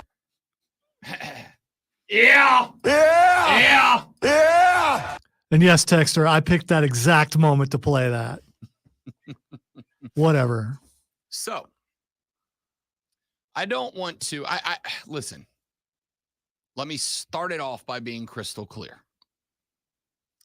There is plenty of time to reverse course. There is plenty of time to fix it. There is plenty of time to get this program pointed back to where the majority of fans want it to be. There's plenty of time to have this team. Did you hear? I heard something. Strangely, the lights went out for some reason. Did you notice that? Weird. I think it symbolizes, when something has died. I don't know. Unlike the great one, I do not think the Clemson program deserves a church bell. I think we know it's not a church bell. That's 100% a church bell. It is not. Yes, it is. It's the Undertaker. What do you think? Yes. Who starts his entrance with a church bell, like over a cemetery? No, it's a sumo guy hitting a gong. Oh, okay. Fat Chance. There he is. I don't think that it is too late to turn this program back into the direction that Clemson fans have come to expect. All right. In all seriousness, I disagree with you. I think this all started last year when a team bowed to the screaming, the yelling, it's all DJ's fault. It's all DJ's fault. It's all DJ's fault. And then suddenly DJ was gone. I've never seen them bow to that before. And that's what it seemed like it was to me. And I don't think I'm the only one who thinks that. So when you start listening to the fans, love you guys, by the way. Fans are awesome, but fans should not run a team. So I am not going to entirely disagree, because one of the core qualities of Dabo Swinney, good, bad, ugly, and different, has been loyalty. I don't know that DJ would have been a portal guy had it not been for a fan base clamoring for his head. And for the record, I want to be abundantly clear about this. I'm not even mad about Clemson fans calling for DJ to go. I understand it. I'm not saying you were right. You obviously were not. But you don't know that when it's happening. You don't understand what he's going to go on to do when it is happening. I think you looked at it, and Clemson fans had a run of pretty good quarterbacks. And so when you have a guy that steps into a role that was just recently vacated by... So you say pretty good. It's two of the best quarterbacks in the history of the program. Sure. Well, I say pretty good because there were also the other guys that were sprinkled in there. It was not just Trevor and Deshaun, but it was Taj and it was Kelly. It was a string of quarterbacks. And I'm not saying that anybody was ranked above or below. I'm saying you had a run of like 4 or 5 consecutive real good QBs. And so when a guy doesn't hit, I think it's understandable for Clemson fans to go, well, if he can't do it here, he can't do it. Why would you assume that your coaching staff could not turn DJ into a nationally recognized quarterback when they had done it time after time after time after time after time with the most recent 4 or 5 guys before that? Nope. That is an understandable equation. Okay. So I don't have an issue with that. And I don't have an issue with, by the way, DJ Uiagalelei saying, screw this, I'm out. DJ! I supported that decision then. I support it now. It's worked out well for him. What I think Clemson fans believed was going to happen, and is at the root of this issue, is that there's no way we're going to miss on back-to-back 5-star guys, right? There's no way we're going to miss on back-to-back top-notch, highly touted recruits. There's no way. We had such a run of quarterbacks that were anywhere from very good to all-time great that there's no way we miss on another one. Realistically speaking, the odds that you bring in back-to-back 5-star, top-notch, highly touted quarterbacks and both of them are just bad are statistically almost zero. All right? If anybody, I'm not saying it's never happened, and I'm going to be real with you, I didn't put it in the research to do it, but if you can go find me any school anywhere that had back-to-back 5-star QBs that both failed, I need to know who they are because I couldn't come up with one. But here's the thing. I don't know it's them as a failure. It might be the system now because we're seeing what DGA is able to do elsewhere. Will Cade stay there? Will he go elsewhere? If he goes somewhere else and is more successful, then you got to put it on the system. Listen, that's exactly where I was going. If you miss on back-to-back top-flight QB recruits, likely the problem is not the QBs. And now that we are seeing what DJ Uiagalelei is doing for Oregon State, I think we can definitively say it is the system. It is the coaching. It is the process of developing quarterbacks or potentially the lack thereof at Clemson, right?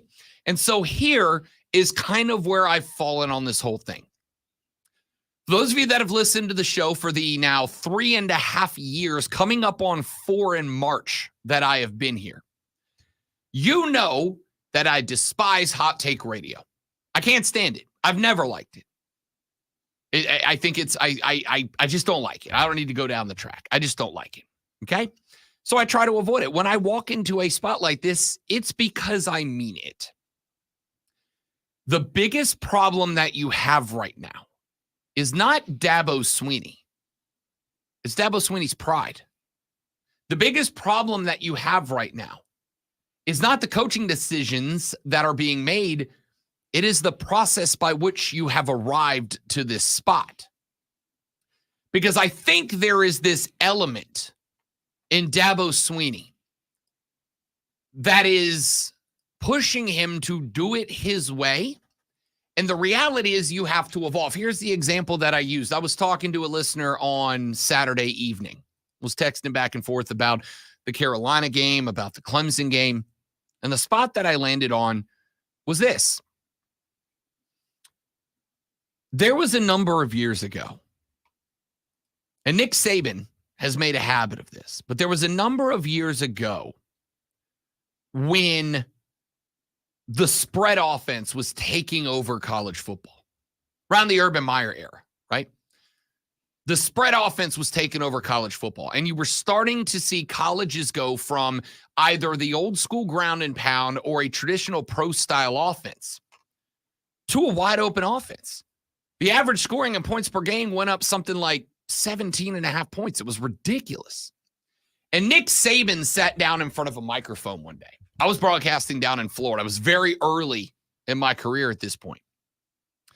And Nick Saban was in a mic, and he said, is this what we want college football to turn into? Do we want college football to turn into a track meet? Are we good with propping up this wide open, 5 wide spread, let's go bananas and put up 42 mentality? And college football responded, by and large, with, yeah, no, we're good with it. We're good with it. We like points.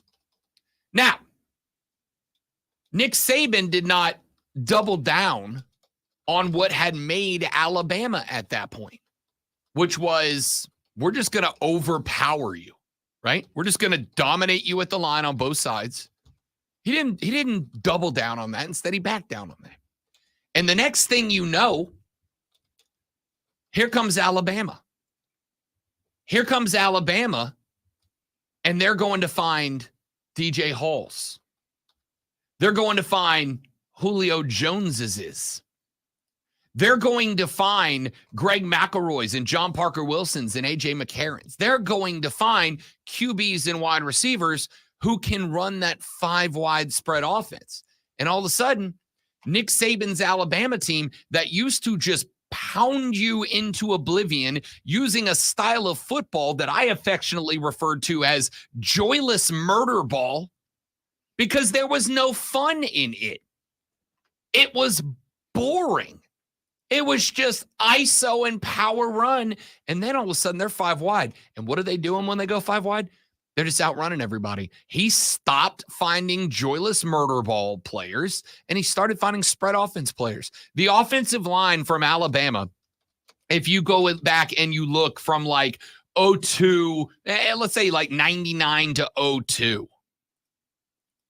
go look at their offensive line then. They were all 350. They were all horses, man, because they just wanted to kill you. at the line of scrimmage in joyless murder ball. And then go look at the offensive lines around 2006, 10, 14. They're leaner. They're more athletic. They're faster. Why? Because they started utilizing a pass block technique because Alabama opened up the floor. Nick Saban said, okay, college football has changed. College football has moved ahead of where I currently am. So I have two options. I can do it my way and get left behind, or I can adapt and overcome. And Nick Saban said, to hell with joyless murder ball. Forget that. Let's put the ball in the air. Let's go score points. Let's do what everybody's doing and do it better than them. And then Alabama kept winning. They kept winning. And Nick Saban kept being propped up as the GOAT. The counter to that is Bobby Bowden. And I use this example because, again, when I was broadcasting at this time in my career, I was down in the Florida Panhandle. So I was less than 2 hours away from Tallahassee. I covered Florida State like I cover Clemson and South Carolina here. As Bobby Bowden was getting to the end of his career, the game passed Bobby Bowden by. The way that Bobby Bowden coached in the 90s, in the early 2000s, did not carry towards the last few years of Bobby Bowden's tenure in Tallahassee. But Bobby kept doing it Bobby's way. And what happened to Florida State? Florida State all of a sudden found themselves in a spot where under Bobby Bowden at the end of his career, they were going 7-5. They were not winning the ACC anymore. Something that up until then was almost a granted before every ACC season began. Part of the reason that the ACC was so bad for so long was that Bobby Bowden Seminoles had a stranglehold on it for so long that other teams in that conference just could not recruit. Because if there was a player that was going to play ACC ball, they were playing it in Tallahassee. And Bobby Bowden did not adapt. Florida State started going 7-5, and eventually it got to the point where they pretty much had to crowbar him out of the office and move on. Do something else. Hey, we're going to make you an ambassador. We're going to build you a statue. We're going to name you a field. We're going to name the field after you, but you got to go, bro. And he did. And it took a long time for Florida State to recover. I feel Dabo Swinney right now is at a point in his career where he has a decision to make right now. Dabo Swinney can do one of two things. He can do like Bobby Bowden did, and he can double down. You say, we're doing it the Clemson way. We're doing it the Dabo way. We're doing it the way I've always done. We're going to have, by and large, the guys in the office grew up in the office or played under the banner or whatever. They are Clemson guys. Remember the joke for how many years about Michigan men? We're going to get Michigan men. Lonzo, during the Michigan men era, how was Michigan? You said joke in Michigan. That's all I heard. Good enough. Good enough. Yeah, I don't know what else I need to say there. During the era of Michigan men, Michigan wasn't very good because they kept going back to the well and getting the same guys. We're still going to talk about that. I'm still in your signs. Yeah, I get that. I respect that. Okay, all right. During the era of Michigan men, Michigan wasn't very good because they were going to do it the Michigan way. Everything else can be damned, including wins. So Dabo is at a crossroads right now, and he has two options. Number one, he can keep doing it his way. He can keep trying to prove that the way he's always done, it's going to be just fine. And the reality is the game has changed. The landscape of college football has changed. You can blame it on the NIL. You can blame it on the portal. You can blame it on a coaching carousel. You can blame whatever the hell you want to blame. But the reality is the game has changed. People are building coaching staffs from around the world of college football. They don't care what your background is. They don't care who your alum is. They don't care where you play ball. Marcus Freeman is the head coach at the University of Notre Dame. Where did he play his college ball at? Anybody know off the top of your head? Ohio State University. The Ohio State University. Thank you. Notre Dame didn't go, he's a Notre Dame guy. Can't have them. They brought Marcus Freeman in to coach Notre Dame. Notre Dame's going to finish the season likely 10-2. Is that ideal? No, but it's a hell of a lot closer to 12-0 than they were a couple of years back. So Dabo can keep doubling down and doing it his way and bringing in his guys and raising his own guys and yada, yada, yada, avoiding the portal. And I'm not saying Dabo Swinney has not involved themselves in the portal. They certainly have. There are guys on the roster that are in the portal. But I took a look earlier because I was curious. The weak spot Does anybody disagree with the sentiment that the weak spot for the Clemson Tigers in that game was the offensive line? Does anybody agree or does anybody disagree with that? Because I don't think that I can, right? So let's take a look real quick because I got bored and I decided to go look at transfer portal players. Hey, Zoe, pop quiz. We're talking Clemson, Miami. Wow, I love those. The number one offensive lineman in the transfer portal this offseason. You want to take a stab at what school he ended up playing and suiting up for? Florida State. No, that would be the Miami Hurricanes that just beat the Clemson Tigers. All right, I was in the right state. Here's the list of schools. Also, it's supposed to tie into the. Yeah, okay, there you go. My bad. Here's a list of schools that ended up bringing in 4 or higher star offensive linemen out of the transfer portal this offseason. Miami brought in the number one transfer portal offensive lineman. Auburn, Michigan, Miami, Auburn, Florida State, Oregon, USC, Oklahoma, Baylor, Auburn, Florida, Mizzou, Ohio State, TCU, Mizzou, Oklahoma State, Arizona State, Michigan, Oregon, Maryland, Kentucky, Florida, Kansas, Tennessee, BYU, Florida State, Florida, USC, Tennessee, Cal. You get my point. About 7 out of every 10 teams that brought in at least one transfer portal offensive line is doing better than Clemson right now. So you can keep going down that path. Clemson is in an interesting spot with the NIL. On one hand, the school is all in. They've built all these nice facilities and podcasting studios and yada, yada, yada to help Clemson kids get NIL deals. But Dabo Swinney has been the most outspoken. I don't want my guys to get NIL money. I don't want college players to get paid of any coach in football. So on one hand, yes, Clemson's doing what it can to help their kids get NIL. But if you got a head coach who's actively in the media saying, I don't want college guys to get money, why would you go there? Right? So all of this is coming about, in my opinion, as humble as it is, because of Dabo Swinney's pride. There's an old saying about pride. Pride cometh before the fall. I feel like this is Dabo going, my way's going to work or nothing's going to work. And he can either get on board, he can either finish this the right way, or he can just continue watching this program be a pedestrian program in the ACC. We're back after this on the Rob Brown Show in the Fan Upstate.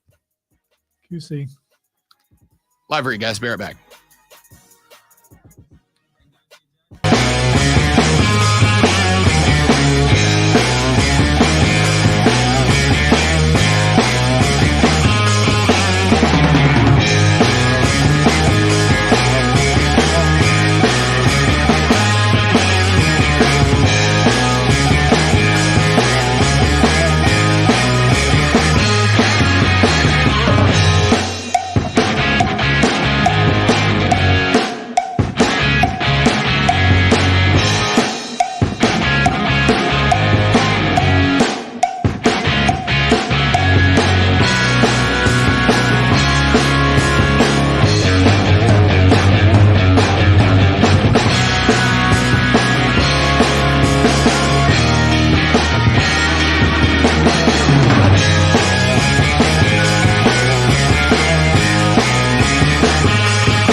So to address the gong thing, go online and type in, is it a gong or is it a bell?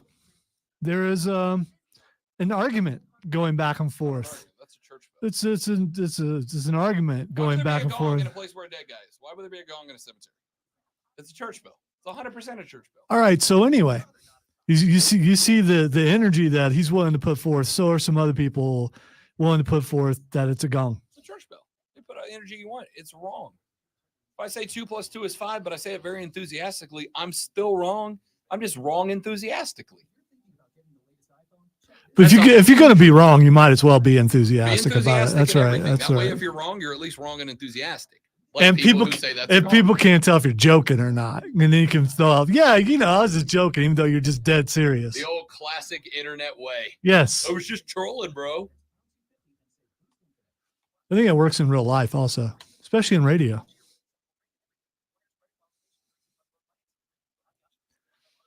Whatever sound that sound is, it is the sound of impending doom. Whatever makes that sound, I should say, rather.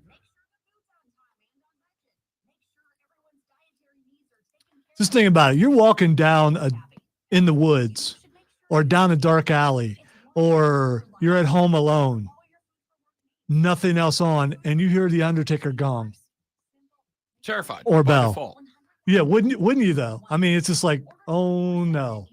Because when the Grim Reaper comes, how do we know that ain't the sound he makes before you look around and there he is saying, let's go. I mean, you're only afraid if the lights go out. Yeah, well, there's that.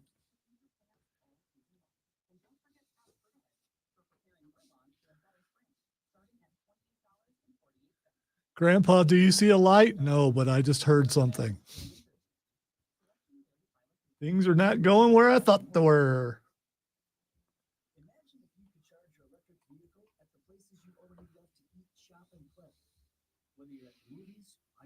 Same sort of fear if you're out in the middle of the woods and you hear his other theme song. Because if you hear Kid Rock, you probably even... American Badass, all dressed in black. I don't like Kid Rock, but that song's a banger. I'll say, and in my case where I live, that's just like Neighbors. You hear it in the distance. I'd rather hear that in the distance than banjos. Yeah. Especially because things echo in a way where you can't tell really where they're coming from. By the way, Jaheim Bell, 8 catches, 53 yards for the Knowles. What position was he playing? Tight end / receiver / running back. He actually didn't run the ball this week. Solid decoy work, though. One of 3 FSU receivers with 50+ yards. I wish Teddy Long was there. Holla. Holla, holla, holla, holla, holla, holla, holla. You know what you're doing tonight? You're going one-on-one with the Undertaker, player. God, I love that guy.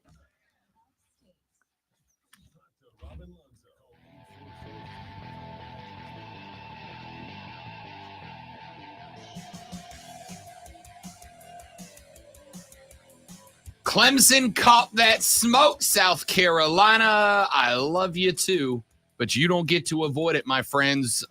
Here's a quick question for the Gamecock enthusiast out there across the great upstate of South Carolina. And I will phrase this. Enthusiasm's going a little too far right now. Yeah, it is. I will phrase this as eloquently and succinctly as possible. And my question is thus. What the hell was that? What was that? I don't think. I believe in the sports business, they call that an egg. Yeah.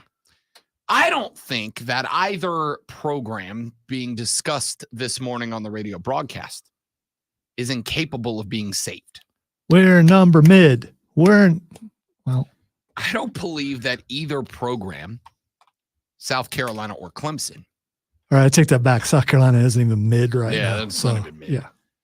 I don't believe that either program, South Carolina or Clemson, is incapable of salvation at this point, my friends. I think both of them are very much in a spot where the pieces are not so scattered and broken that they are impossible to be put back together. We have not reached the Humpty Dumpty portion of the program for either school yet. But South Carolina, you are perched precariously on the edge, and all the king's horses and all the king's men are staring and waiting for the chaos to ensue if you don't get right. Now,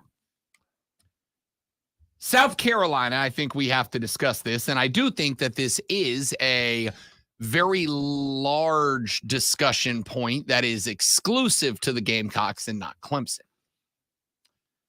South Carolina was up against a better team this week.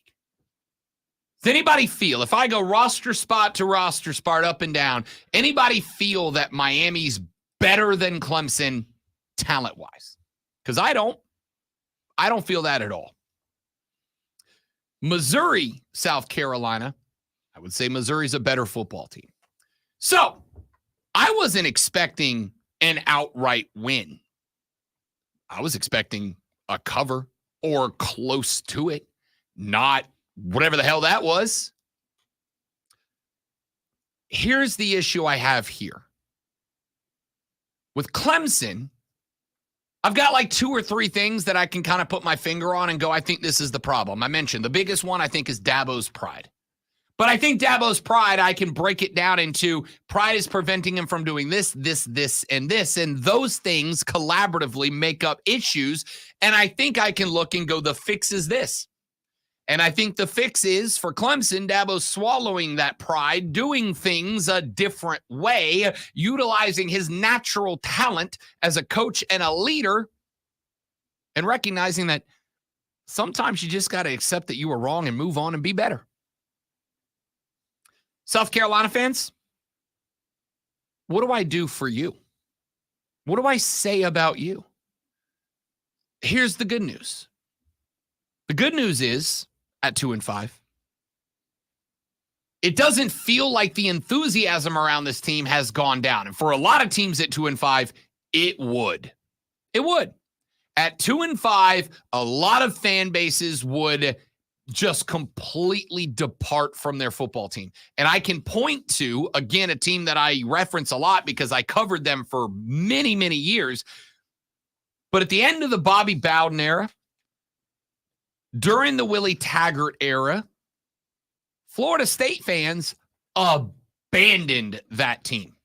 Abandoned that team. You could go to Tallahassee and you could, and this is not like a joke with a punchline, you could go to games for free because nobody cared. Florida State was bringing 22,000 into Doak Campbell Stadium during the down years. It seems like right now, South Carolina fans are still showing up. And that's good news. It seems like Shane Beamer built up enough goodwill that the Gamecock fans, by and large, with a lot of and a growing number of exceptions, are saying, hey, grace period. But I will say this, Lonzo, as far as I'm concerned, for a guy that I'm a fan of, a guy that won me over, the honeymoon's over. This loss, the honeymoon's over. Not because of the loss. It's football. Losses happen. As I said back in the first hour, when this year comes to a conclusion and we are in here breaking down the national championship win, there will at the very maximum be one team standing that has a 0 in the L category. Losses happen. I don't mind a loss. You're going to get beat. Sometimes you're going to get beat by teams that aren't as good as you because you just had a bad day or they had a real good one. But what I do mind is this. What I do mind is that the meltdown at the end of the Florida game, a game in which you led 14 points with 19 minutes left and 10 points with 9 minutes left, and then you just melted down. What I expected to see was grit, resolve, all those fun intangibles that people like to sprinkle into the product, and I saw none of it. All right, so this is reminiscent of Steve Spurrier's last season, where things just started falling apart, and he finally said, you know what, I'm out, and he left. It is reminiscent of that, but I think you can also look, there is a glimmer of hope. You can look at the games that are left in the season. There are no more world beaters like what just happened last week. You should have a shot to win every game that's left on in the season. You should. And I think that you could be positive about that. The list of teams you will be favored against. Scratch that. Favor doesn't. I mean, I'm saying have the opportunity and could possibly win, and it would not be a shock. The list of teams. I understand your point, and I get your point, and I agree with it to a degree. Are there any ranked teams left? No. For them to play? No. That was the last one. I will say that. Is there any chance that any of those teams left could like sneak their way into the rankings? Probably not. Probably not. Kentucky's 5-2. I think they're sitting at like number 26. So Kentucky theoretically could. Kentucky's still ahead of them, has left. Let's see. Kentucky's got left on their schedule. They got Tennessee this weekend, Mississippi State, Alabama. If they beat either Tennessee, if they win all their games out, yes, they will be ranked when they play South Carolina. South Carolina is going to be favored as of today in 2 games, Jacksonville State and Vanderbilt. They will be dogs in 2 games, Texas A&M and Kentucky. And I think as of today, South Carolina Clemson will be a pick'em game that I am favoring Clemson in, to be honest with you. Because here's the difference. I think there can be a point where Clemson can go, you know what, we're just gonna call the most simple game plan. We're just gonna sit back and lean on talent. And if it comes down to talent v. talent, good on good, Clemson's got more talent than South Carolina does on the roster. They just have more talent on the roster. So when I look at South Carolina, I'm looking for what can I build on. And there are a few things. Nick Harbor showed raw athleticism. My guy Cinderella on Twitter, starts with S-I-N. It's a dope name. I love it. He said, I said, what's the silver lining? Right? Like Carolina fans, what's the silver lining? And his response is, the most positive takeaway is that Nick Harbor continues to show his natural explosiveness and playmaking ability every time he touches the ball. He needs at least 8 to 12 touches in every game from here on out. Use him like Debo was used here. I agree. This is a diehard Gamecock fan. This is a guy who does a podcast every week. Him and his boys. They're diehards. And you're hitting me with the positive is a freshman wide receiver. Now, it's a great positive to have because I think this kid could grow into an All-American caliber player. He's that physically gifted. He's a stud. I think another positive, I think you got to look at it, is that Spencer had a bad game, and he hasn't really had any of those this year. Will this now be the trend, or will he go back to how he was playing before? See, I take it a different direction. I appreciate that, but I take it a different direction. Spencer can't have a better game because this team is declining right now, right? See, with Clemson, if I'm looking silver lining, it's that they're plateaued. They're not getting better, but they're not getting worse. They're just kind of a mid-team. Would it be better if South Carolina hadn't did what they did at the end of the year last year? Because I think people are still thinking that could happen again. You know, that they can beat Tennessee. Would it be better? A Tennessee-like game, a Carolina game. That's a very good question. Yeah, that's a very good question. And I'm so they have it in them to turn it around because they did it last year. This is a very good question. No, they don't, and I'm going to tell you why. The talent that they lost. They got a lot of good talent in, but it's all very young talent. The talent that they lost in the Marshawn Lloyds and the Jaheim Bells and the guys that went out, it took more talent than they were able to add back in. Now, is it bad? I'm going to say no. Because what it did do is it put Beamer and the Gamecocks on the map. Like, oh, this team. And that attention, I think, is helping them have a top 20 recruiting class, which right now, based on where they are and what they're putting together, yeah, that to me is more important than results this year. The question is, will the results of this year damage that? Are there going to be some guys in a South Carolina top 20 recruiting class that are going to go, maybe not? Maybe never mind. I don't think all of them will, because I think a lot of these guys probably did decide to be a Gamecock, not just based on the football field, but based on Beamer, the community, the fan enthusiasm, yada, yada, yada. But there are also probably a couple that looked at what they did against Tennessee and Clemson and went, oh, damn, they're getting good. I want to be a part of that. And they might go, oh, wait, never mind. Got fooled. We got punked. I'm out. And that might be the case. So, with all of that being said, is it bad that those things happen? No, that's good. It put you on the map. It got you that recruiting class. But it did raise expectations. Here's the thing. Lonzo, even if we did not raise expectations, You're telling me this team that is, and I mean this, going to be fighting to be bowl eligible, just fighting to be in, like Music City Bowl caliber. This team is fight. If I told you the beginning of this year, this team would be playing. That seems to be the state of South Carolina's way this year. It is. Because they're not the only team that's fighting for that. If I told you preseason that this Gamecock team, after what they did at the end of last year, would be fighting to the last game and would need to beat Clemson to be upset Clemson to be bowl eligible, would you have told me that you believe that was that was an okay outcome? I would tell you that I've been there before. That's all I can say. I have been there before. Here's what I'm going to say. Cinderella dropped onto the chat just a minute ago, and I'm going to give him the shout out because he's right. If there's a positive here, it's that South Carolina is banged up and they're going to start getting some guys back. And when they get healthier, maybe it's a different ball game. But man, put up a fight. Put up a fight. It wasn't even a fight. You laid down after what happened at Florida. Disappointing. Ladies and gentlemen, we got some tickets to give away for you.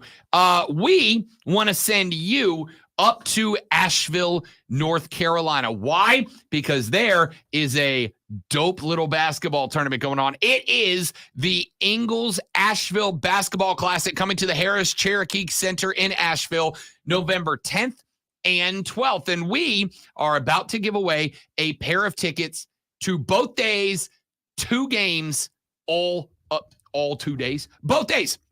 There are 4 tickets to both days. 2 to the first game, 2 tickets to both days, both games on the first day. I can do this. And both games on the second day. It is the Ingles Asheville Basketball Classic at the Harris. You're only winning 2 tickets, though. You're winning 2 tickets. Yes, but it's you get to go both days. Correct. And you get to go to both games on both days. That's what I was trying to do. So if you would like a pair of those tickets, by the way, a tournament that your Clemson Tigers are playing in along with the UAB Blazers, then you need to be caller number 2 right now. 844-326-3663.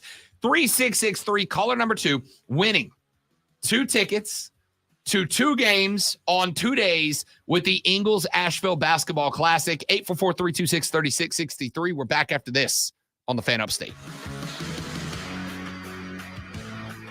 All right, guys, we're going to let Lonzo answer the phone and get some sensitive information.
Whatever you want to do, man.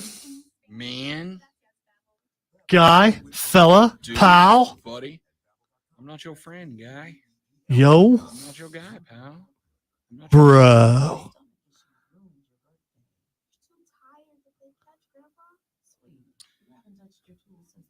Hey, look at that. The show's almost over. You know the robot dogs? Yes. U.S. Marines have strapped a rocket launcher to one. Of course they have. Of course they have. It's just a matter of time. I don't know why you think that's funny.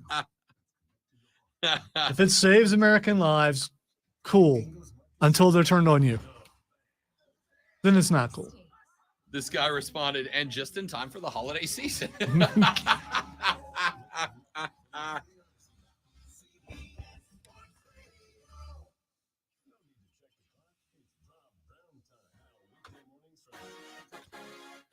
down. Rob Brown down. All right. By the way, Cinderella, who's been showing up big on the show today, giving some love, just hit me with a pair of clips.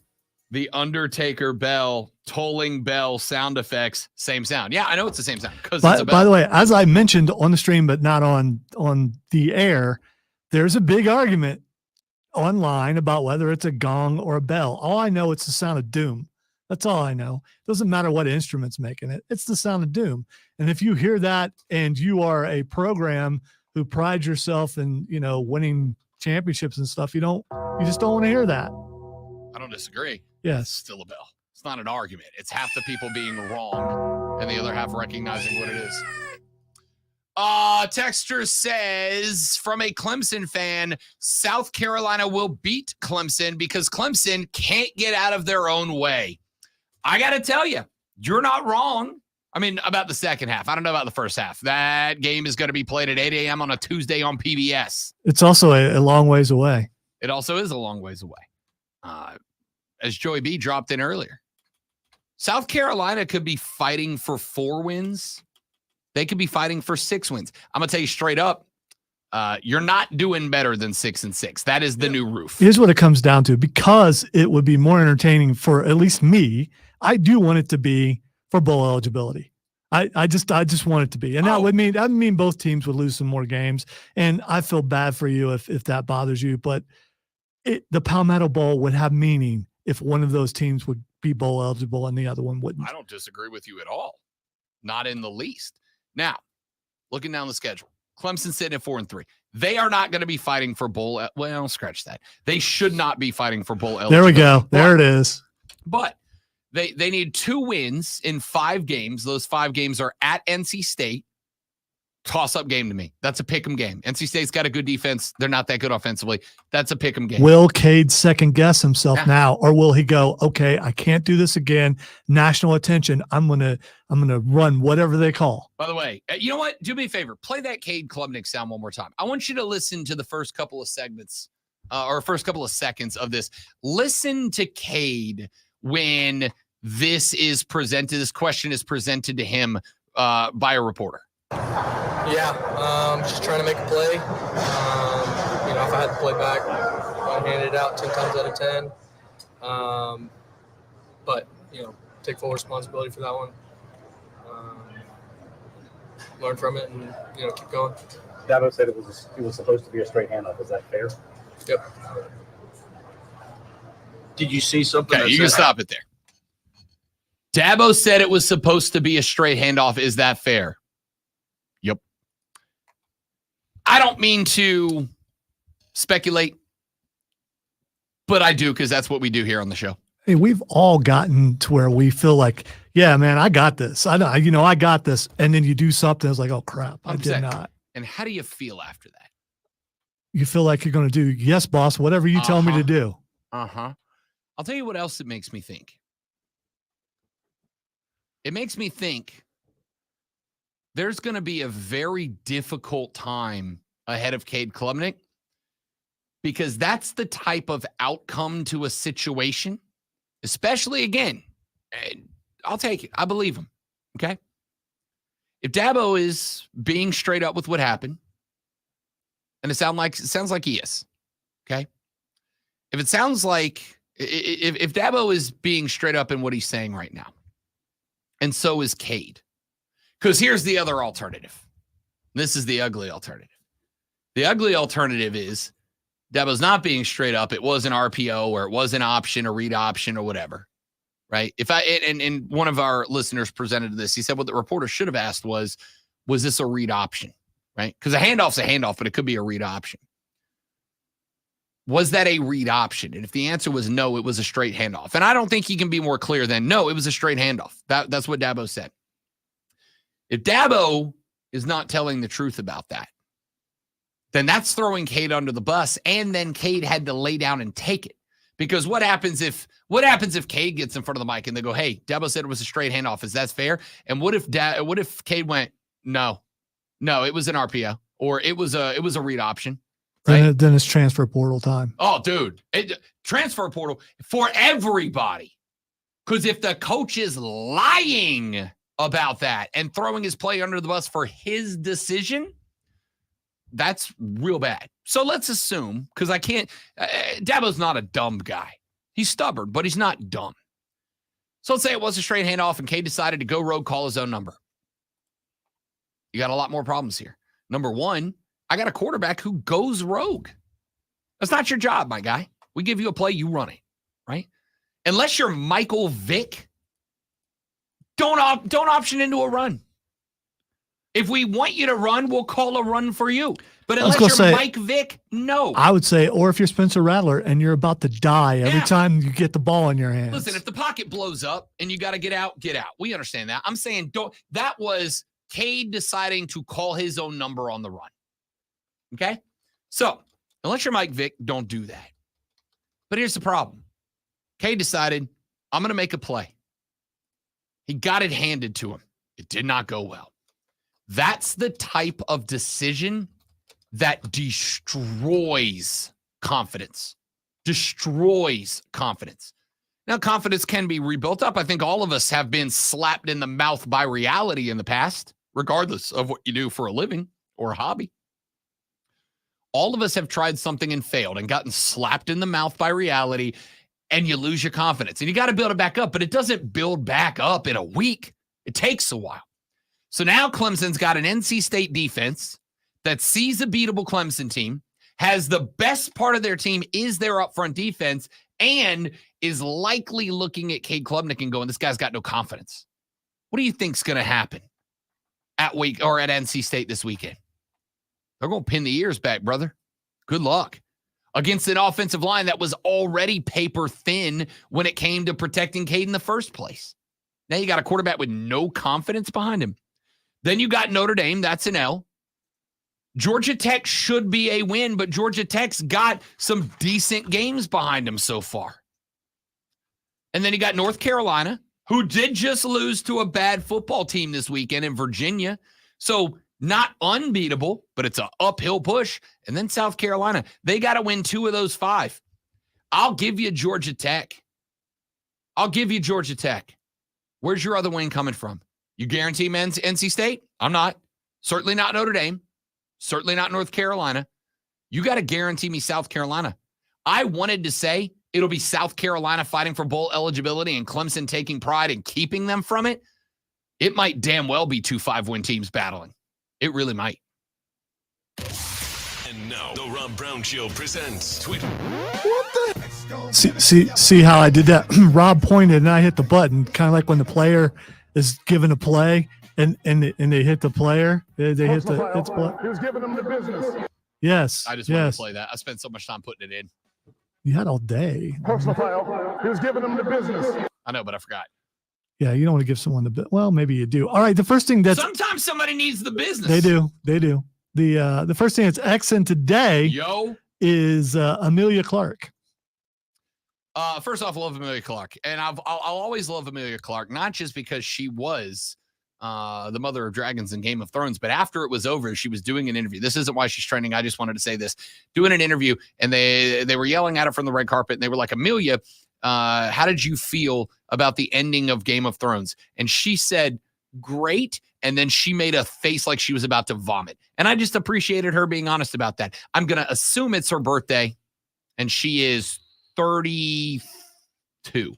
37. Ah, okay. A lot older than you thought. All right. Taylor Swift is the next thing that's exing.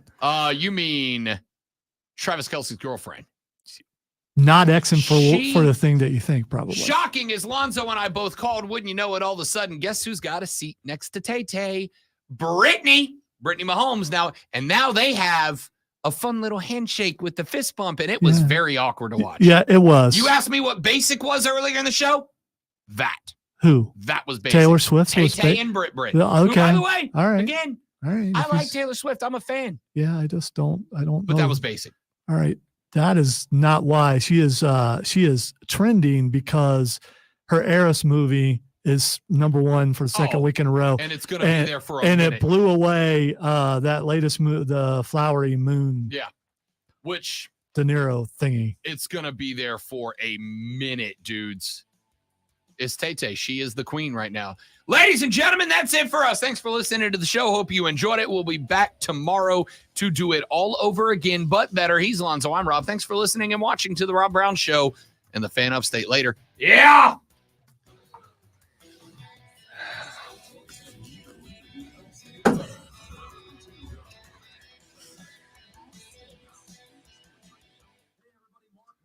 All right, friends, family, and lovers, you're all spectacular people. Thanks for being here. I hope you enjoyed the show.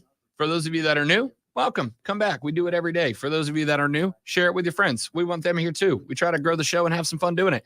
For everybody else, see you tomorrow. Have a good day. Goodbye. Oh, I did it again. Again, really? A different hand this time. Yeah.